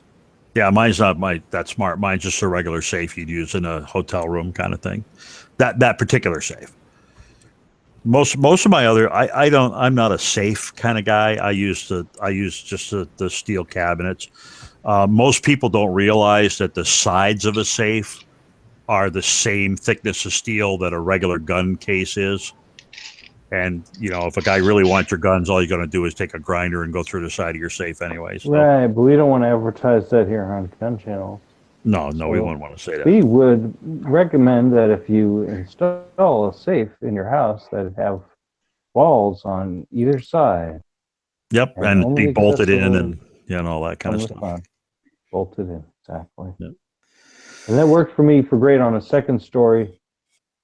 And the real thing about gun safety and all this stuff that people worry about is having a good perimeter security system, having environmental, defense, like, again, rejecting the concept of self-defense, communicating to people, hey, don't rob me. So that'll go miles above and beyond any like fancy safes or other security system you may have. Well, security systems equal time. That's all they're for. All they do is give you time, because there's no such thing as secure. There's just things that take longer to get into and things that don't take quite as long to get into. Because if there was something totally secure, there'd never be a bank robbery. Back in the day, But it's it's like you said, do you put alarms on your windows and doors? Well, that's one thing that gives you more time, because you hope when the alarm goes off, they say, well, maybe I shouldn't be here, or the sign in the window or that kind of stuff. But my thing is, if they're in my house and they're upstairs and they've gotten into my attic extensions and stuff, then I'm obviously not here, because I would have known about that already, and they're going to have all the time they want to go through any of that stuff they want and take what they want. So that's just the way it is. Like what Pants is saying, just take a room and remove it, like delete it from the floor plan, and then make it accessible only through like some way that's not apparent, and then everything's out of sight. Yep, out of sight, out of mind. Yep.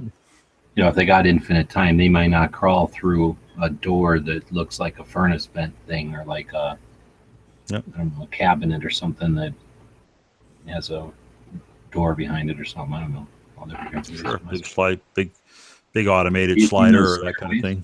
You seen those stairways where you lift up the stairs and that turns into like a door that comes up or something, and then you got all that room underneath the stairway is like a hidden safe room. Yep. Yeah, if I was building a house, that might be something to do.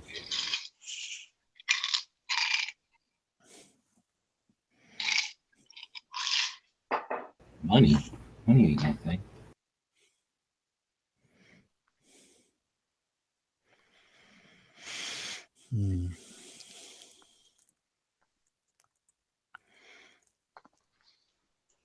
It's like the guys that get these allegedly fireproof safes, and it's, oh yeah, this can take 1,600 degrees, and yeah, you can take 1,600 degrees for like an hour. You know what I mean? Yeah. So, but you open a safe up and all your shit's crisped inside it. I guess it depends.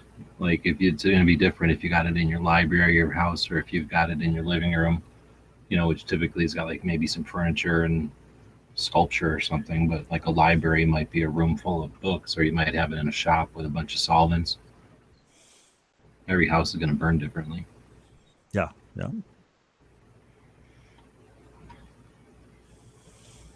But a lot of times it's not even the heat as much as if it doesn't have one of those expanding seals, like that basically expand with heat, then you'll smoke it out. Everything will be gross from like just carbon filth, Oh, so I see what you mean, yeah. Be smoked out.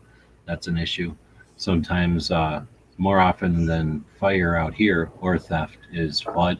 So somebody will have like some kind of plumbing up on their ceilings, like preheating of water, or putting like a pool heater up on your roof, or a water cooler for like evaporative cooling. Any of those things they'll put pipes up on your roof for. And even, well, I guess that's about it. But anyway, one of those things busts, and when you're not home, you'll get flooding inside of a house and outside the desert like this. So that's actually more common than fire or theft. And again, depending on what kind of safe, how it's made, that fucks up a lot of shit too.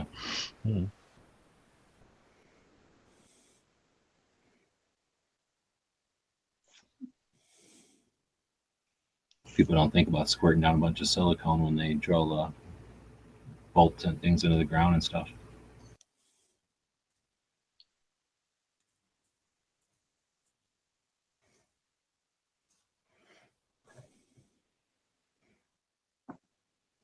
Yeah, I mean, flooding is a major issue in a lot of developments in this country, in part because the developments were placed in wetlands or otherwise compromised areas. But I think you really need, I mean, as a homeowner, you really need to look into your liabilities when you buy a property, whether you have landslides or flooding risk. There's an enormous amount of risk in buying property, and you need to be educated in all those risk factors and be able to plan accordingly. Like, so there's some places in this country where the insurance companies won't approve a building unless it's built on stilts, literally, one story in the air, to accommodate for anticipated flooding. So there's that, and flooding is a big deal. I mean, with the minute we need water to survive, but ultimately water destroys. So we want to live near a good water source, but there's always that potential that the water can overwhelm us. But there's other types of like landslide hazards that come when you living. There's also forest fire hazards, and there's a whole segment of risk allocation for living in a forested area in the West. Some municipalities will impose a fee or a tax, wildland fire tax, if you live in a wooded area. So it goes on and on.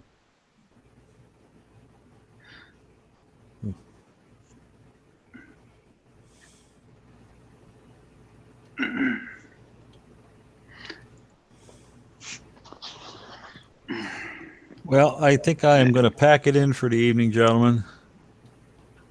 You guys have a good rest of the day, and maybe I'll talk to you during the weekend here. Right on. Yep. Good chatting with you. Yep. Have a good one. Bill.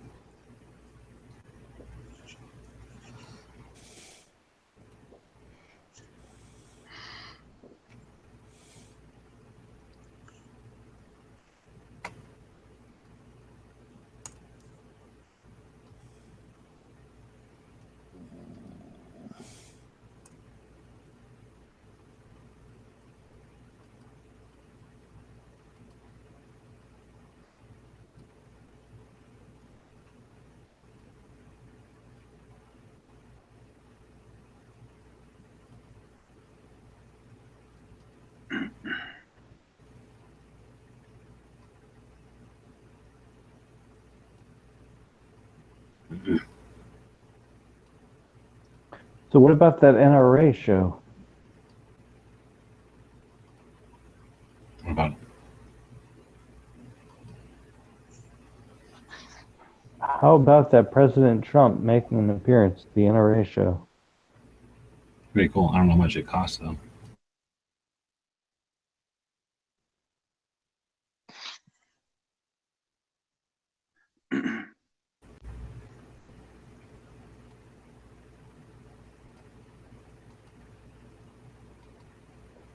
Yep, security will definitely be high. Do you know how much it costs? Should be free. No, it ain't free. Those speeches cost money always. Let's take a look here. Everybody would go if it was free.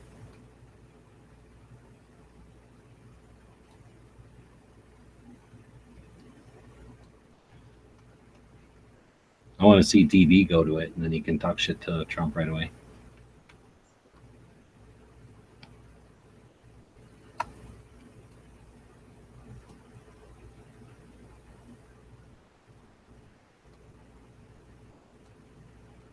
I feel like he hasn't been talking too much shit lately. I think he's pretty much satisfied with his place in life. DB or Trump? He's probably saving it up. Both.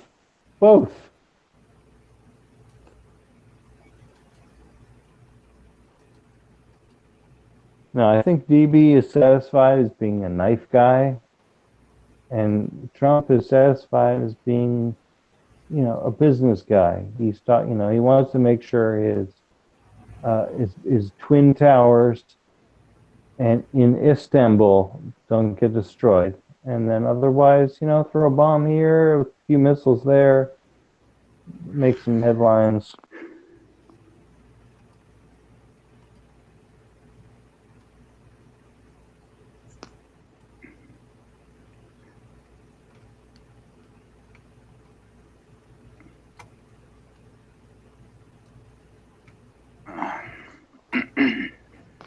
You at work, Pink, or you off today? I was off. I just stayed up all day and ended up passing out right after I had made the chat.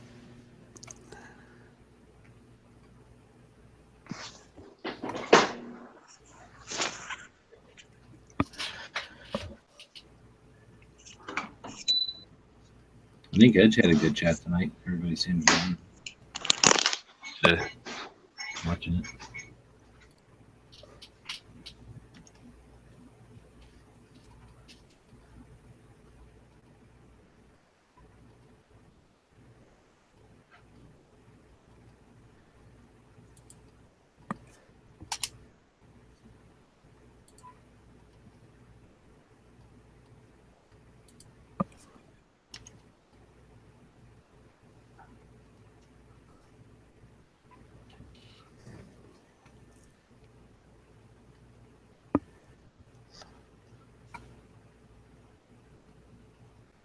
Yeah, it's just great for Friday nights. It's nice that you can just walk in, check out the conversation, click a link, hop in, share your 2 cents.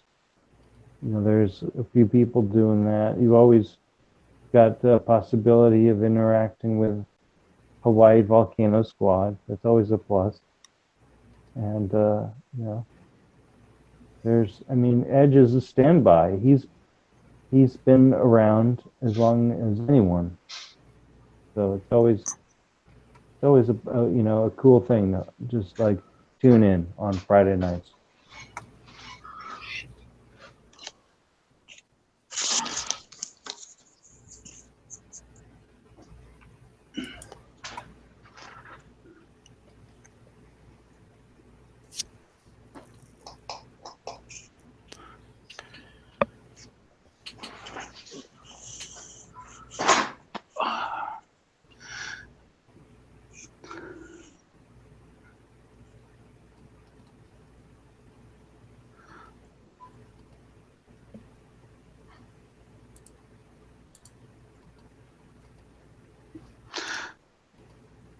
And so Ohio is known for its corn. Is that right, Pink?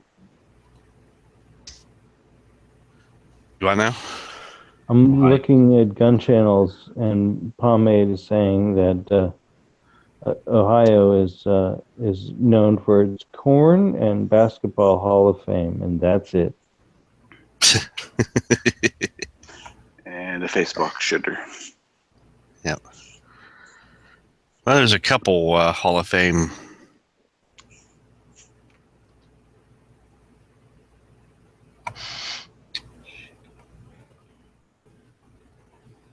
Hey, who else is in this chat?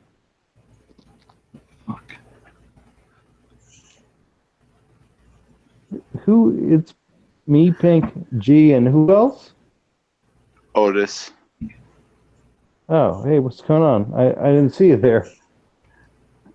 Not much. Just trying to get in. Trying to figure this Google Hangout. That's cool. I'm trying to get Guns of August in here. He's an old standby. He's out in the chat talking up some random shit.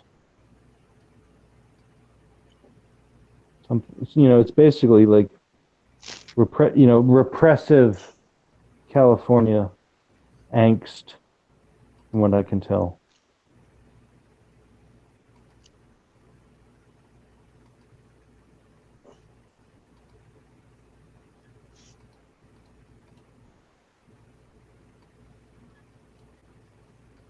So is Heavy headed towards Arizona? Is that the scuttlebutt? No, he just came over here for a secret meeting with Jimmy, and then he left right away before anybody could figure out what was going on. Probably arranged it with Smeggy. Some kind of plot to keep their, like, mating people quotient higher. Haven't figured out all the angles yet, but I know there's something behind it. It's doing this. I think I'm around for too long. I need to restart this shit or something. Yeah, I'm pretty sure you never want to turn your back on a Smeggy. No, he acts all innocent and shit.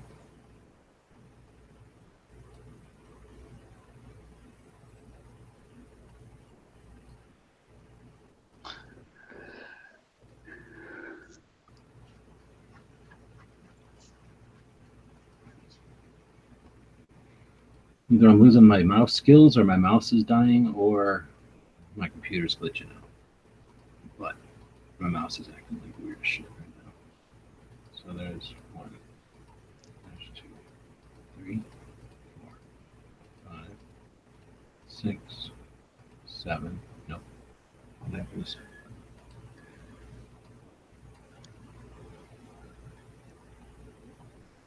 So Guns is saying that he bought a Dillon 550 and he will not comply with the ammo regulations, but apparently the firearms regulations are acceptable to comply with in California, according to the compliers.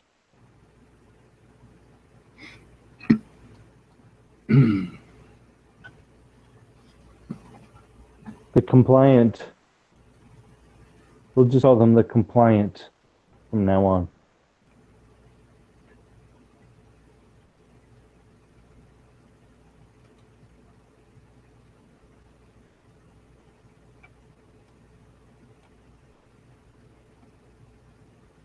And apparently there's this convenient loophole called featureless that allows them to presume the charade that they are not complying. So congratulations with that, Californians.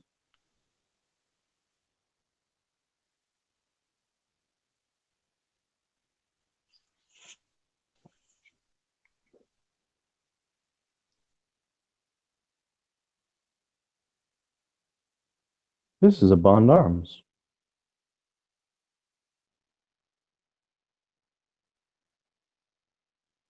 This is a Bond Arms Derringer. Stainless steel, 4-inch barrel. Caliber unknown.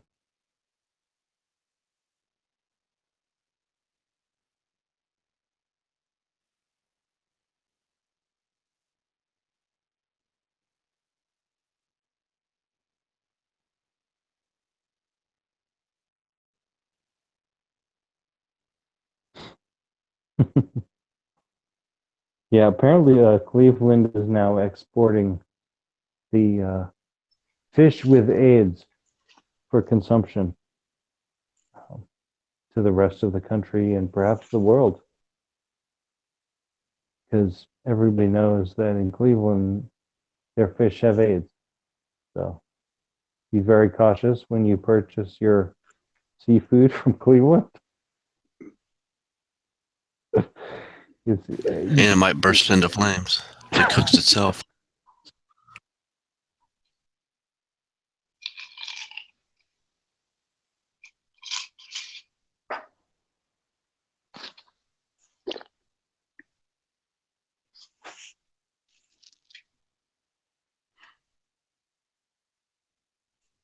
Now, is that the Cuyahoga River, if I'm not mistaken?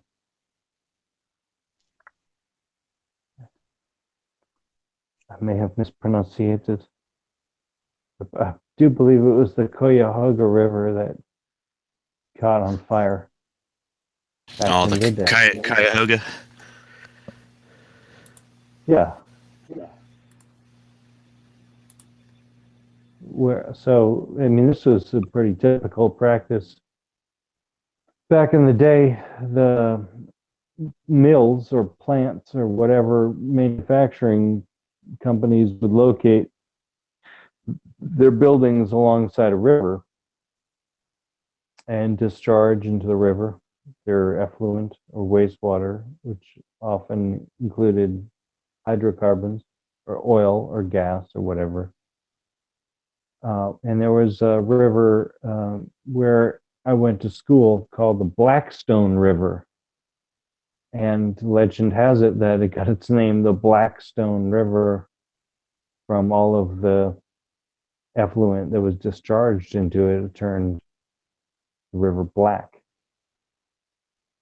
Or those stones in the river black or whatever. But I don't think it ever caught on fire. As far as I know. Yeah, tickets for Trump is either anywhere from $10 to $35, depending on how close you want to be. Wow, that's a bargain. $35 for front row seats? Holy Moses. Yep.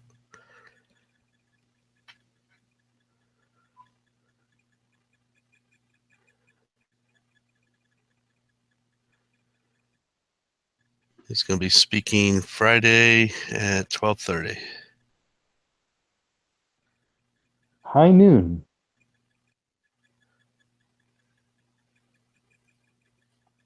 That'll be enjoyable, I'm sure, for many. For many, I'm sure there'll be a large stadium there to accept him. And wow, think about the speech that he will read. It will be great. He will profess freedom for all. Man, how long has it been since we've had such a great president? My whole life, I'll admit. It's been damn near my whole life.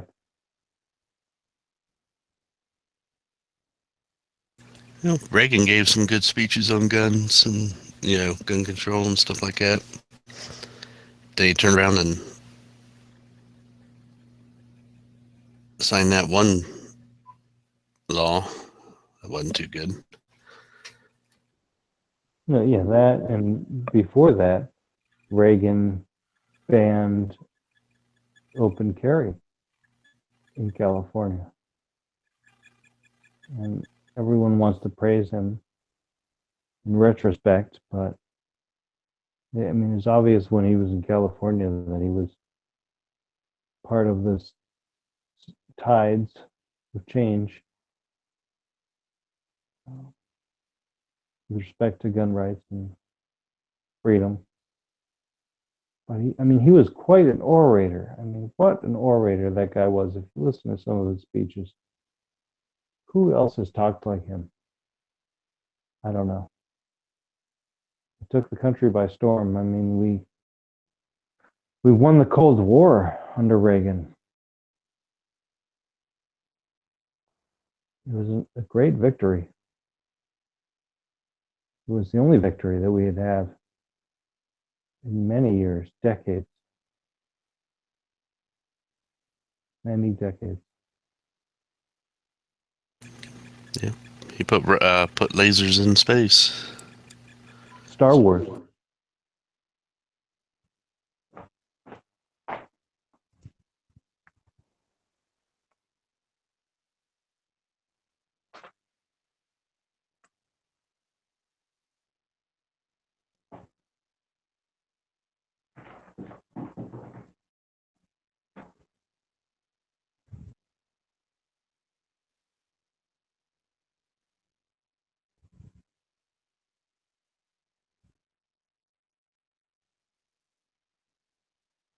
So Guns of August doesn't believe that we've ever had a victory for gun rights or freedom or capitalism. And that's the mindset of a lot of people who've lived in California for a long time. They're burdened by the ideology of the left. And it's very difficult to remove yourself from that burden. It surrounds you. You have to accept it as part of your existence as a Californian.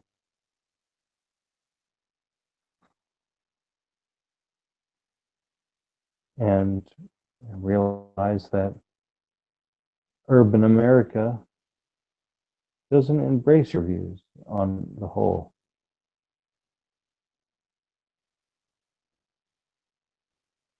California is governed by urban America, as is the East Coast of the United States, Washington, D.C., New York City, Boston, Massachusetts, and all the municipalities in between. So, what to do? What to do? Remove yourself from that socialist empire and rebrand yourself as a freedom fighter, as an individualist, as an truly independent member of our society.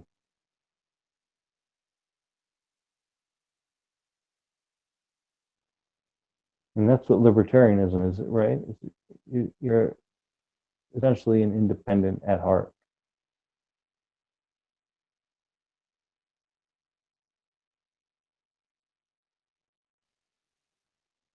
So it takes a lot of willpower, it takes a lot of dedication, it takes a lot of resolve to follow through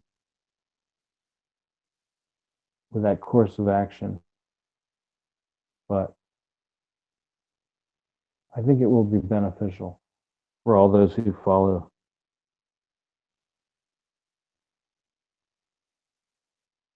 their dreams and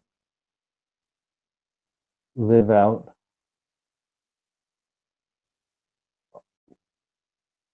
their destiny.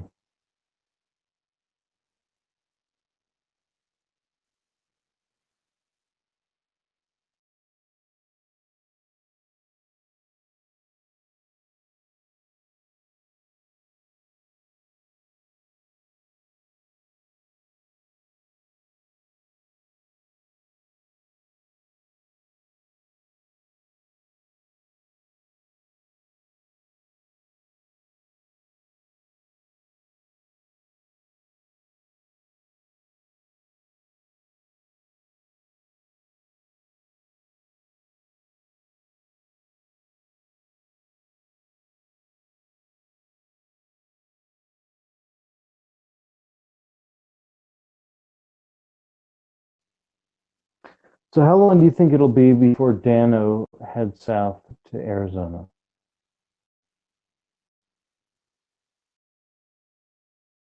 Before he heads out there or moves out there? Well, I don't know. He'll probably play it like Bob and take 1 year and do an exploratory run, and then take another year and meander his way around, and then, I don't know. I'm just saying, like, he hasn't even headed in that direction yet. But I mean, I expect him to follow the footsteps of Bob. Bob is his mentor, his hero, his elder spokesman.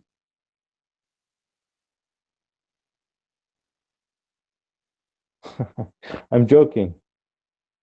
I'm joking, of course. I think he will head down south, though. I'm just wondering how many years before he gets out of the Great White North, heads to Arizona.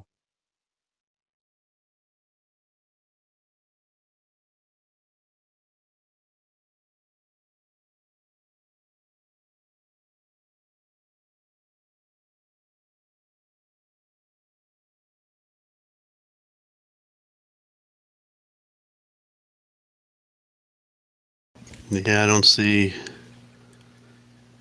Dana leaving Chicago area.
Well, we've got Heavy B headed to Arizona.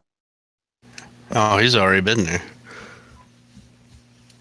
Well, yeah, I mean, anyone from California has been to Arizona at one point in their life.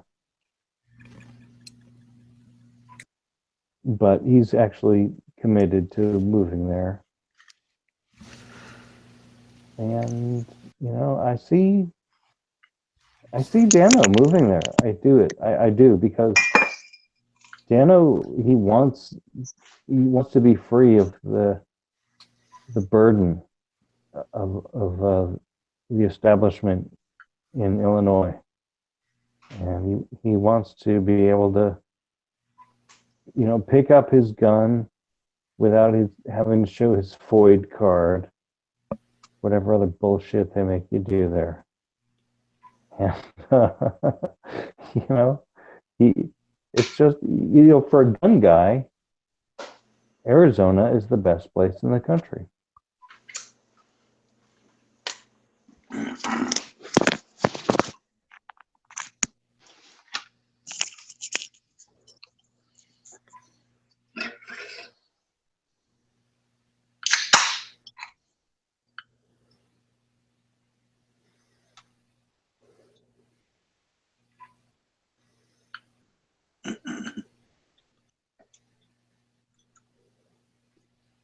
And they've got the world's largest machine gun shoot twice a year.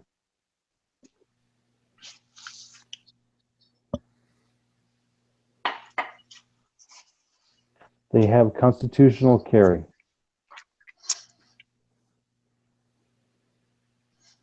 They have gun sight.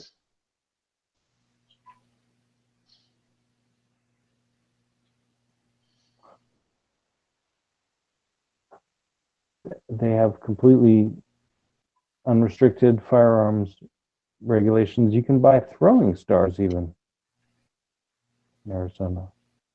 Completely unrestricted in terms of weapon.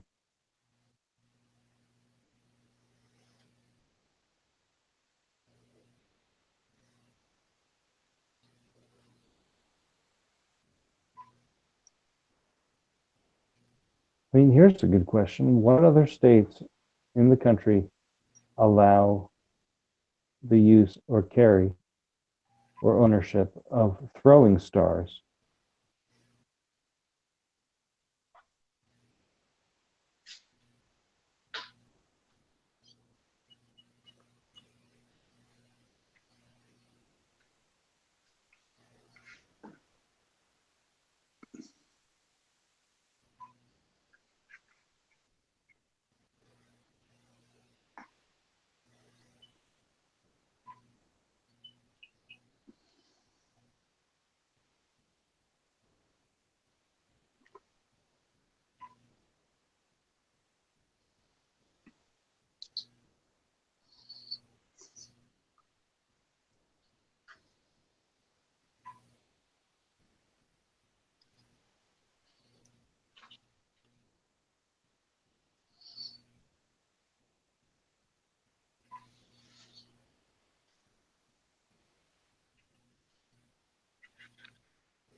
I see Yankee get the Galaxy S8 Plus.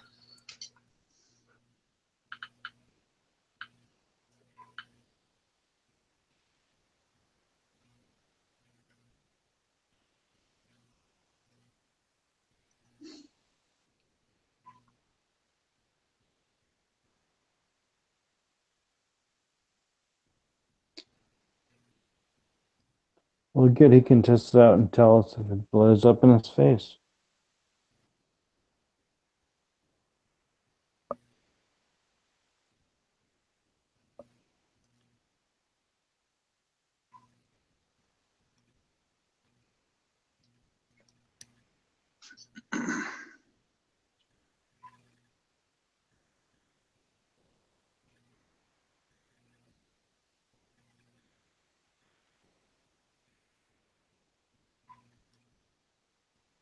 So this is interesting.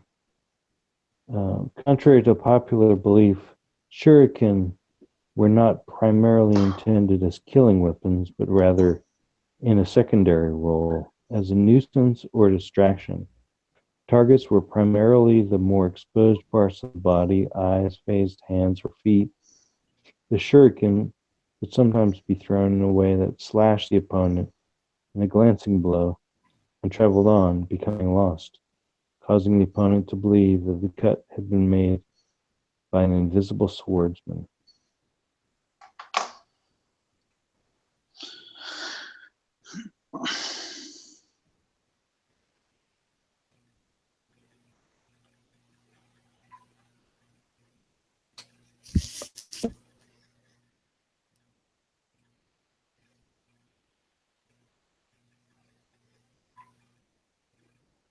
And apparently shuriken is Japanese for throwing star. Says me.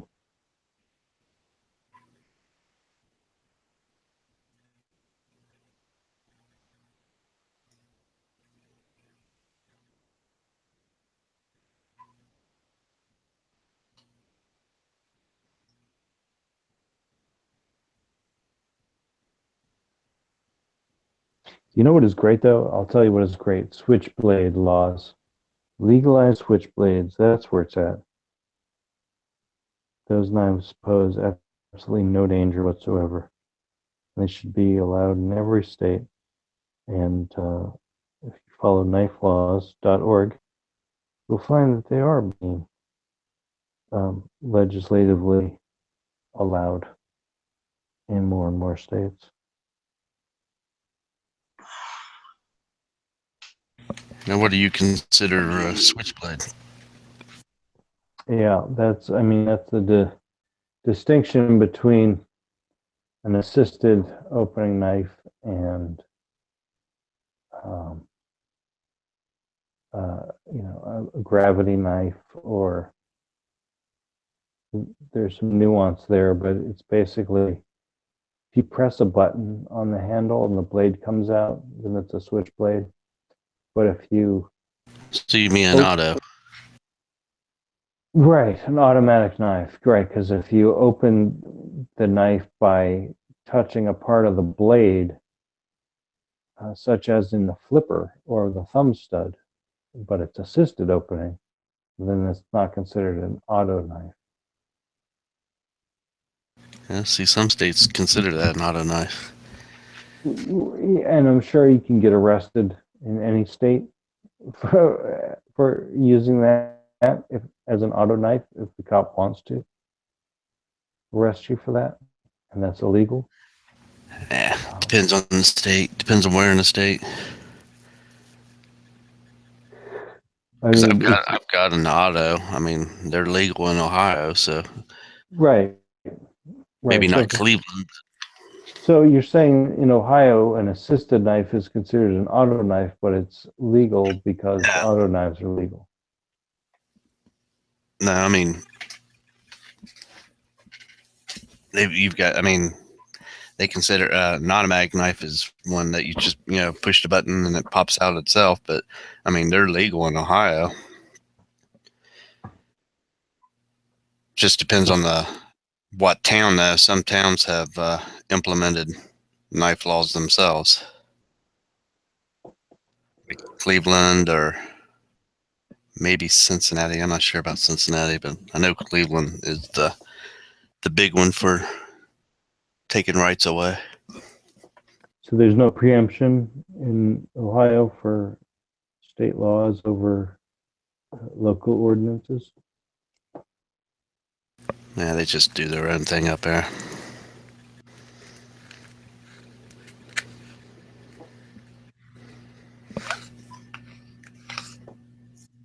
Well, I mean, it employs a good number of attorneys, and I'm sure it keeps all the bad criminals off the streets. So how can we argue with it?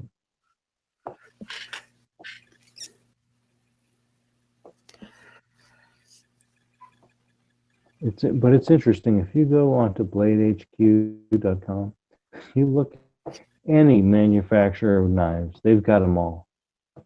It's just such an amazing array of knives available for the consumer.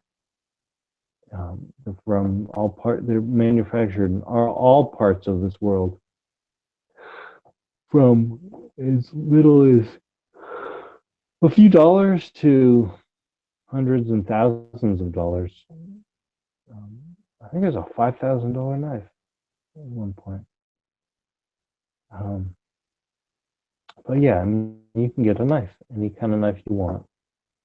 And whether or not your law allows it, is up to you. You carry it. You can become a criminal by carrying a knife.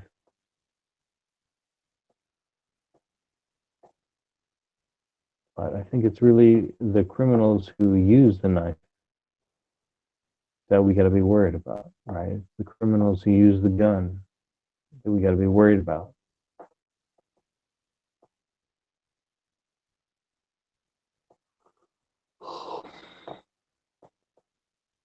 And I've wondered this in a past life, whether or not a gun, firearm can corrupt a person into performing criminal acts because of that increased amount of power that they possess.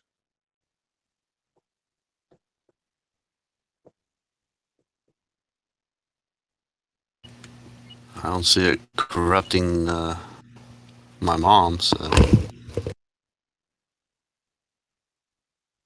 Yeah, I mean, it didn't corrupt you or I. So, I mean, our family, those of us on gun channels, those of us who we know, we talk to, millions and millions of Americans, it hasn't corrupted them. But that is the view of the left, that the gun will actually take on a life of its own once it's in your possession. And it will empower you, it will embolden you to commit crimes.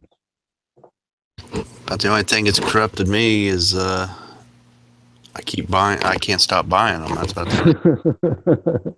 Yeah, right. It corrupts you to spend all your money on ammo and accessories. Goddamn thing are evil, I tell you what.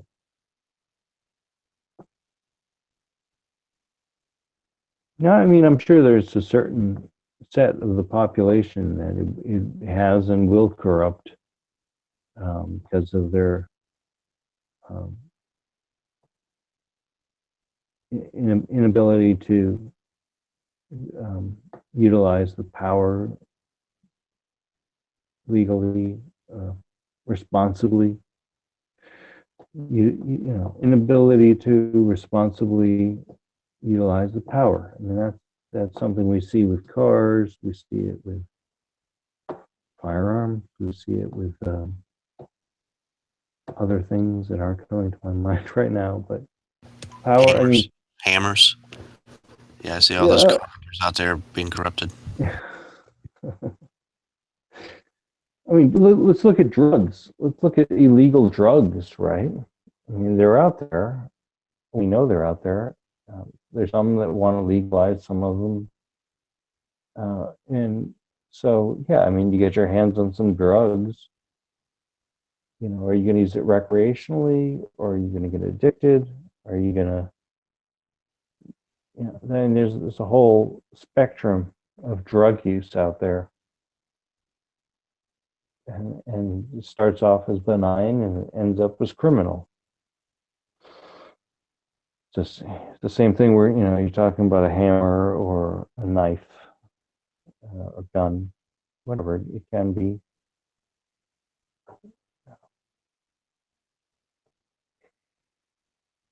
Can be one thing or another. But yeah, I mean, the left will want you to think that the guns are just ultra violent. I mean, they're ultra efficient, ultra powerful, ultra violent, ultra unsafe, even. I mean, that's the whole tagline, isn't it? Guns are unsafe. And the evil NRA wants to spread these unsafe objects throughout our society so that all of us are subject to their dangerousness.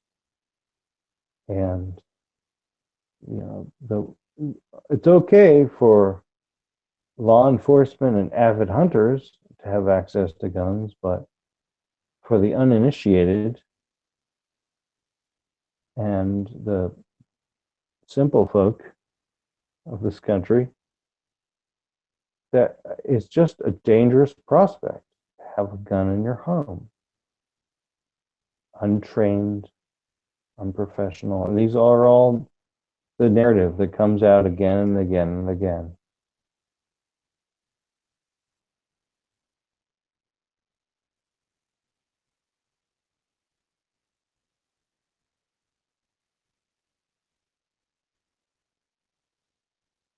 whereas it's relatively easy for anyone of sound mind to go into a gun store and say, "Hey, what do you got? Oh, look at that Glock. Great, I'll buy that. Fill out this form. I got to take a test. Yeah, it's a no-brainer test. Okay, cool. Pay my fees, pay my costs, pay the taxes, and I walk out with a gun. 4 rules. Keep your finger off the trigger. Pretty much, you can figure out the rest. And one thing that it's not on the rules and that they don't teach you is to get a good holster. Keep that gun in the holster. If you're going to keep it loaded, keep it in a holster. I mean, that should be like rule number 5, right? If and when you load your gun, keep it in a holster. That was one of those things that didn't come to me normally and naturally, and I learned through a class. Hey, it's not a bad idea just to keep your gun in a holster all the time. And that's one of the reasons that I love the MIC holster, the minimal inside carry holster, just a trigger guard holster. I keep that on the gun all the time. And I have it actually tied to the inside loop of my pistol case, the nylon pistol case, so that if I got to draw it out of the case, that trigger guard holster will pop off. But in all my handling, unloading, reloading, it's always covered. It's a cool little secondary aspect that I don't think people touch on enough. The utilitarian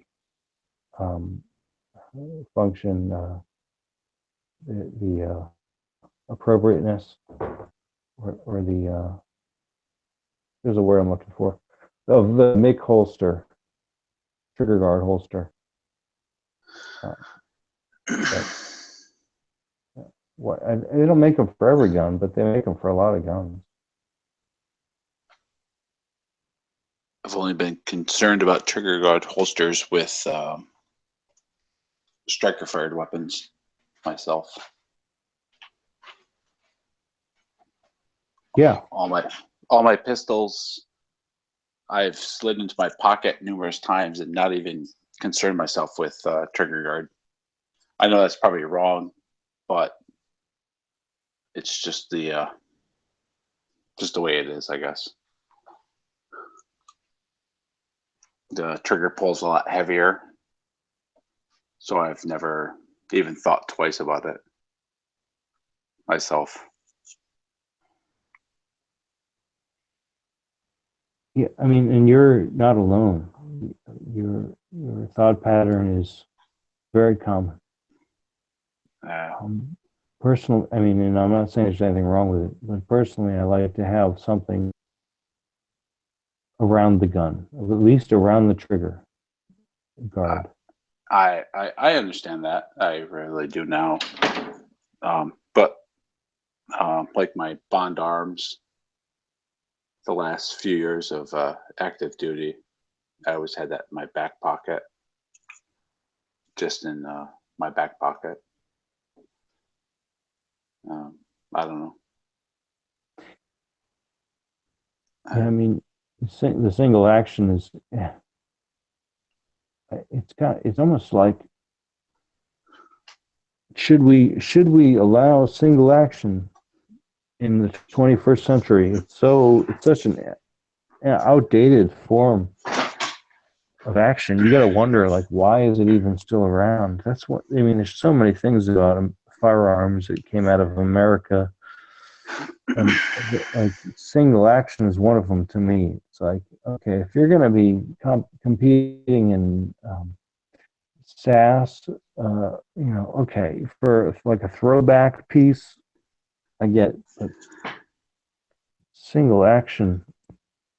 I mean, the 1911 is one thing, right? But we've got Derringers, we've got revolvers, we've got stuff that's just antiquated forms of firearms, and people are just, I mean, and it was, those were originally designed, right, to be thrown into a pocket, and that's the beauty of it, I guess. It is.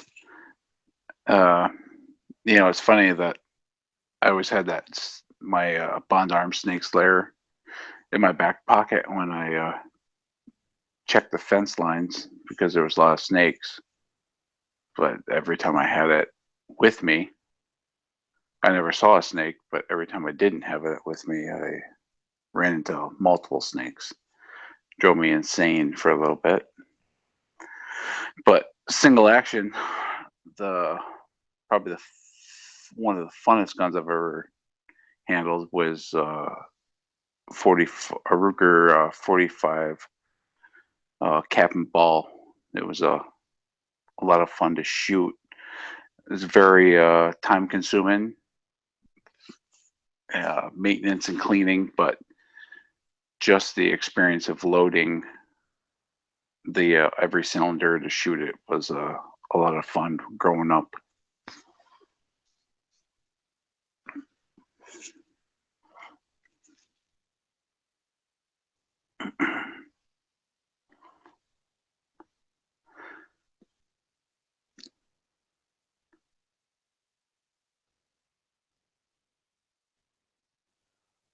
Yeah, I've never shot a single action other than 1911. The Ruger Old Army cap and ball was with black powder in it. It was quite obvious why people missed each other back in the day because the smoke cloud. But it was a lot of fun to shoot growing up. You know, I started shooting pretty young, 6th grade, you know, shooting pistols. So it was a good experience.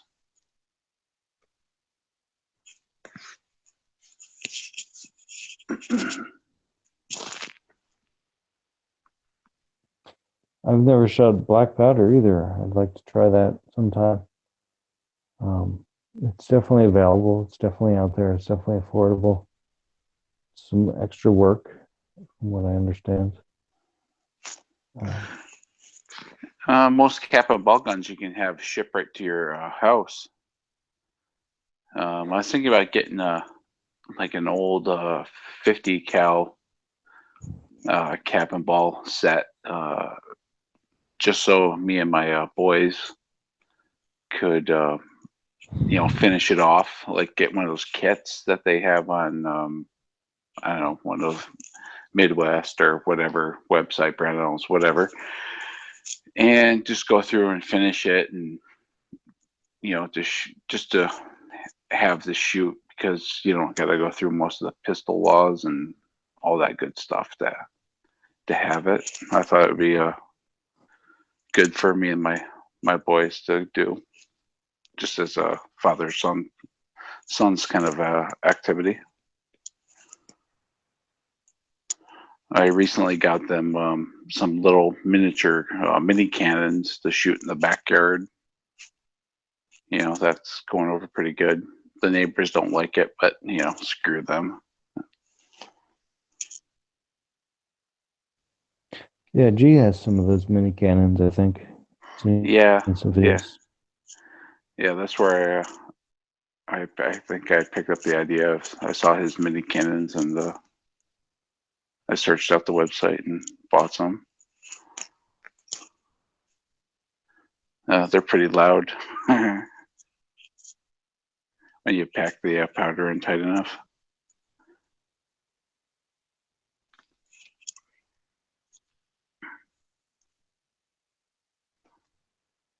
I don't know. It's kind of difficult before when I lived in North Carolina. It's pretty easy to get a pistol, but now I live in Commie-Stan, New York, so you know, they're a pistol permit and weight kind of place, and only if they feel that you deserve it do they give you the permit. So we've been lacking without pistols for a while.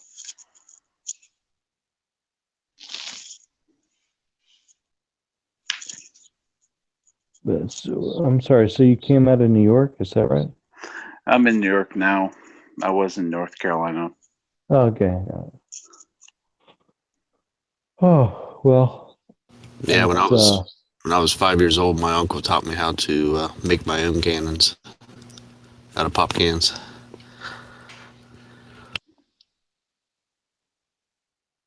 Pop cans and duct tape.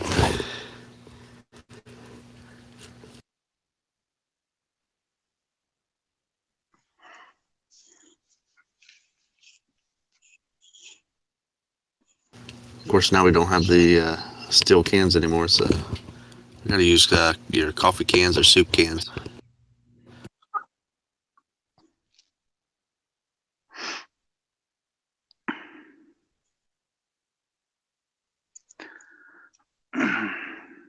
We could try the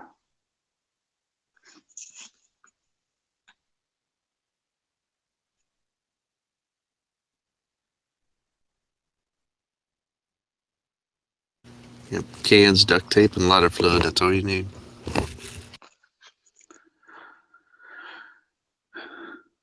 the hardest part with those little mini cannons is packing getting the gunpowder packed in there tight enough.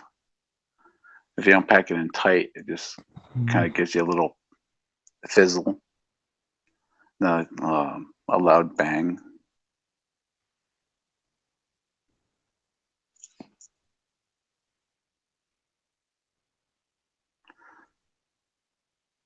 I don't know.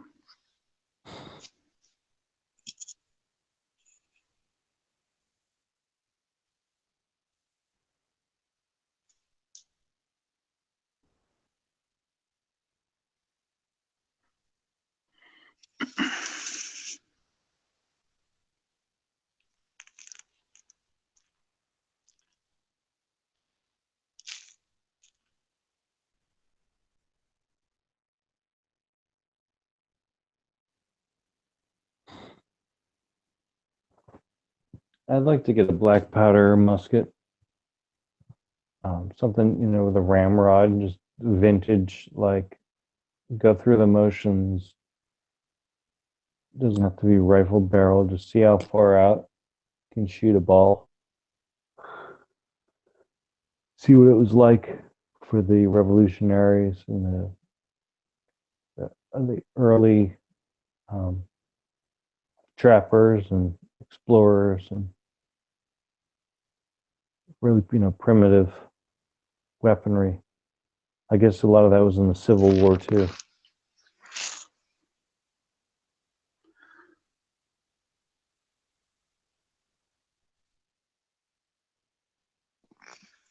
Yeah.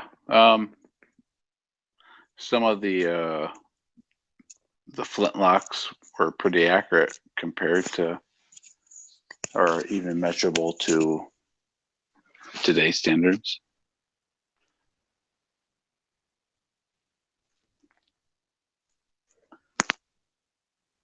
Well, I feel like the barrels were really long. Like, I don't know how long, but it must have been at least 20 inches, not 30 or 36. Yeah, most of the barrels still look pretty long, but I guess they probably needed it, judging by the what they were shooting. But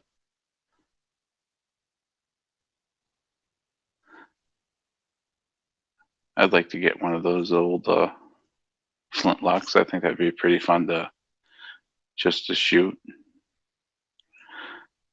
I mean, not as far as an AR, but I guess it could just be as much fun. Just in the load and practices and. Well, yeah, because they're like 50 caliber a lot of the time, aren't they? Yeah. Or I think above 50 caliber, most of them, from just reading I think they're more like 54 and stuff up. Not that, that's too much bigger, but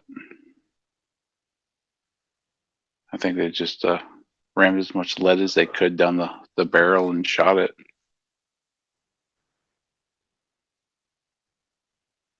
Yeah, the saying at Lexington and Concord, or was the Battle of Bunker Hill, whatever it was, don't fire until you see the whites of their eyes. And it's been debated over the years, over the centuries, whether, that was like a tried and true, or was like, wait until they see you kind of thing, or what that was really all about, and if it had to do with the practical range of those guns or not.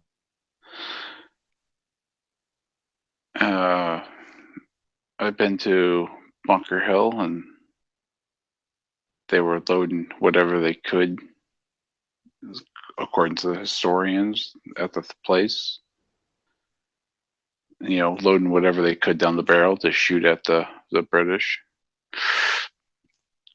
But they had a much better technology back then. They just chose to go with smoothbore muskets because that was the popular style of combat at the time.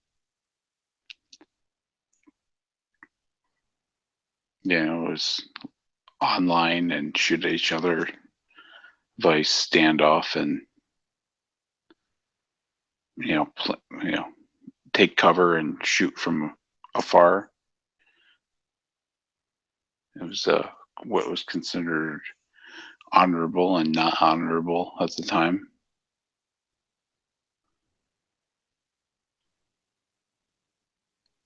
Right.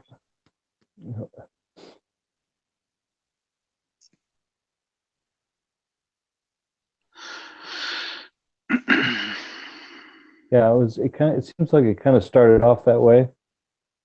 And then once the war got out into the hillsides and the farmlands, then the revolutionaries started using the guerrilla tactics that they learned from the Indians, where they would hide behind trees and whatnot. The smart tactics. Anybody that's, I don't know about standing online and shooting at each other. Seems only smart to stand behind something to shoot at somebody. Right. Well, they were, for all practical purposes, the revolutionaries were British subjects, and they had come to that colloquialism of like, let's get it on. Here we are. We're going to make our stand, and the buck stops here. But then once it kicked off, and there was cat and mouse, and we're going to retreat and defend, and that's what won the war, right? It's their ability to just melt into their surroundings, and to use the trees, use the forest as a cover. And the British, were never going to be able to infiltrate the vast area of New England to hunt down all of these revolutionaries. They just got spread too thin and too wide, and they were like standing out in the middle of the road shooting at like a handful of guys that were bobbing and weaving. But it was interesting how when they first confronted the British, that they were on their own terms in realm on a prominent hillside.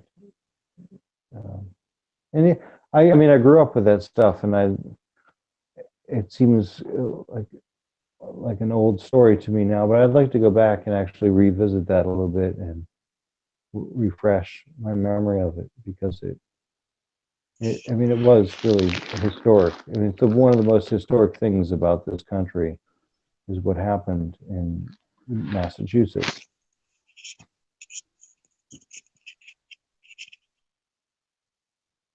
Yeah, it's no matter how many times I toured Old Ironsides, it was always, I always enjoyed going through the ship and going through Bunker Hill and all all the historical sites of Massachusetts, it was always something I really enjoyed. Just learning about the Revolutionary War. Yeah, the USS Constitution, right? Yeah, Ironsides. Yeah. I remember when the tall ships came into town on the bicentennial. I was but a youngin', but I do remember the tall ships, and I have been on old Ironsides a couple of times. It's pretty wild, that it's just sitting there floating there, and you can go walk up on it, and it's like an old wooden ship with a bunch of cannons sticking out the sides of it, and that's how people, back in the day used to. They used to fight. It's crazy. Yeah, they used to take it on. Hey, I got a boat with a bunch of cannons pointed at you, and you're going down. Yeah, and it's still there. It's crazy. I just took my a couple of years ago. I think last year, the year before last, I just took the 14-year-old down there to Boston and toured it again. It's crazy. It's still there. It's a wooden ship, still floating. Yeah, isn't that whole area great? Faneuil Hall. Yeah, it's all. I don't know what it's called, but it's all pretty much a museum. It's a good hike if you just do the trail. Right. Right. The Freedom Trail. Is that what it's called? Yeah. Well, I'm not even sure right now, but it was. I know I had to keep the kids moving. It was a school field trip, and you couldn't. It's pretty long. You can. There's a lot of really nice historical sites. Paul Revere's house. Yeah.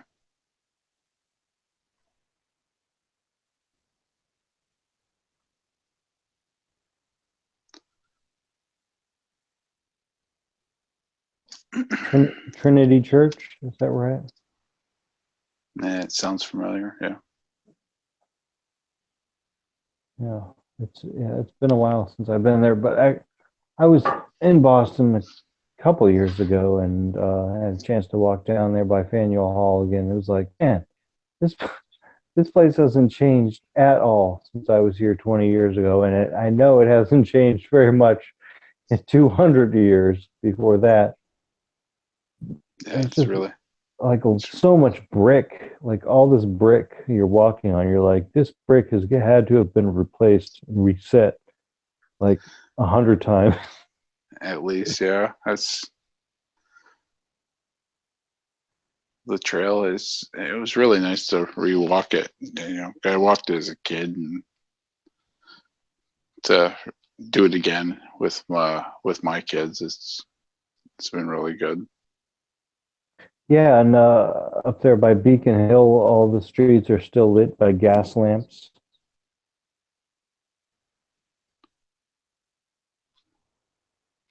Yeah, it's a wild. I mean, and the buildings are beautiful too. You go through the Back Bay, Beacon Hill. Like these buildings are just amazing. They've been sitting there for hundreds of years.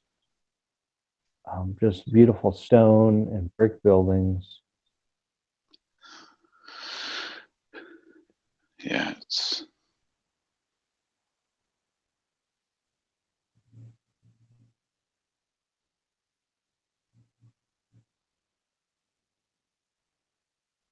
Yeah, and I mean, a lot of the Atlantic coast is like that as well. I mean, you got places like that in Philadelphia. You've got Baltimore and Maryland. I took a trip to Maryland a couple years ago, and I had never really been to Maryland before, but there, I mean, if you go into the countryside, there's an enormous amount of these old stone buildings Yeah. that it's like, wow, somebody built this by hand hundreds of years ago and has maintained it and repointed it, and it's still standing. And there must be, I don't know how many tons of stone in that building.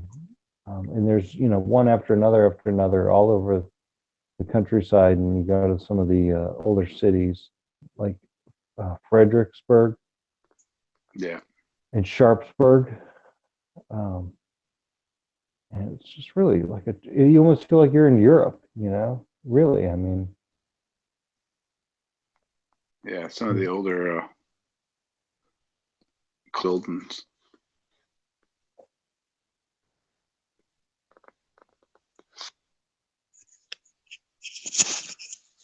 It's only lived down south, and some of the older plantation buildings were just the age of them were, was just kind of in awe about how long they've been standing compared to some of the modern construction that seems to fall apart within a few years.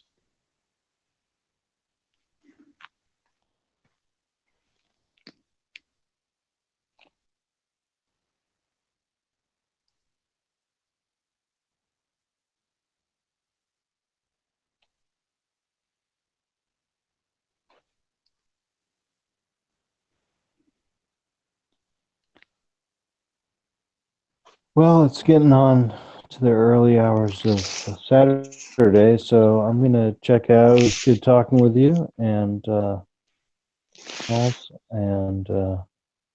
hope to see you around again sometime soon. Thank you. I hope to be on third shift. I work third shift, so I see you guys at break time usually, and once in a while when you stay on late, I catch you at lunch. But yeah, most of the time I'm working, but you guys are having fun. But off tonight, third shift. So Third shift used to be a lot more crowded too. yeah, it was used to be pretty lively. I'd jump on and see you guys all on, but definitely something I've watched for a while. I mean, I would go on break at 3 a.m. and there wouldn't be any room in the chat room to actually jump in, before. So yeah, there's definitely been a change in time slots. Yeah, definitely. It seems like a lot less West Coast people. Yeah, being on, but I'm East Coast myself, so I don't know. I jump on when I can. I try to catch everybody and listen in when I can. But yeah.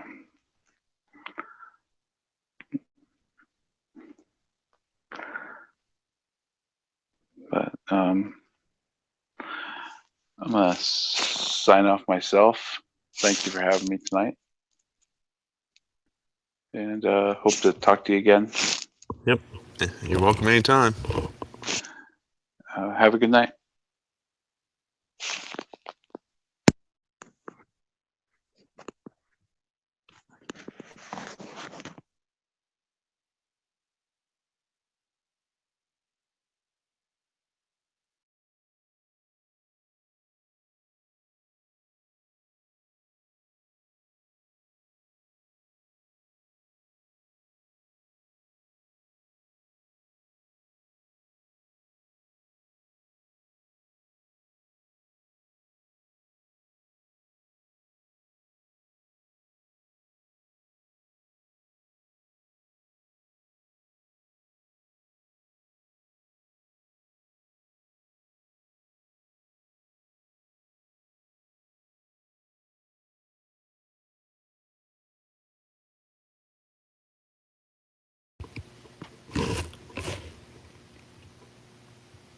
It looks like this chat's going to go run for a couple more minutes. I take this opportunity to thank everybody for watching tonight.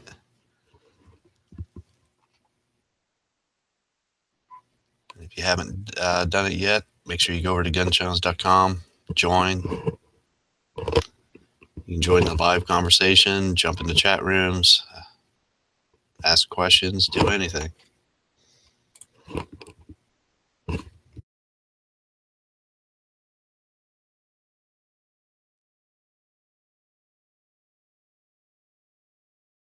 Might even be able to talk to your favorite YouTube celebrities like Yankee Marshall, Edge 4006, Never Enough Ammo.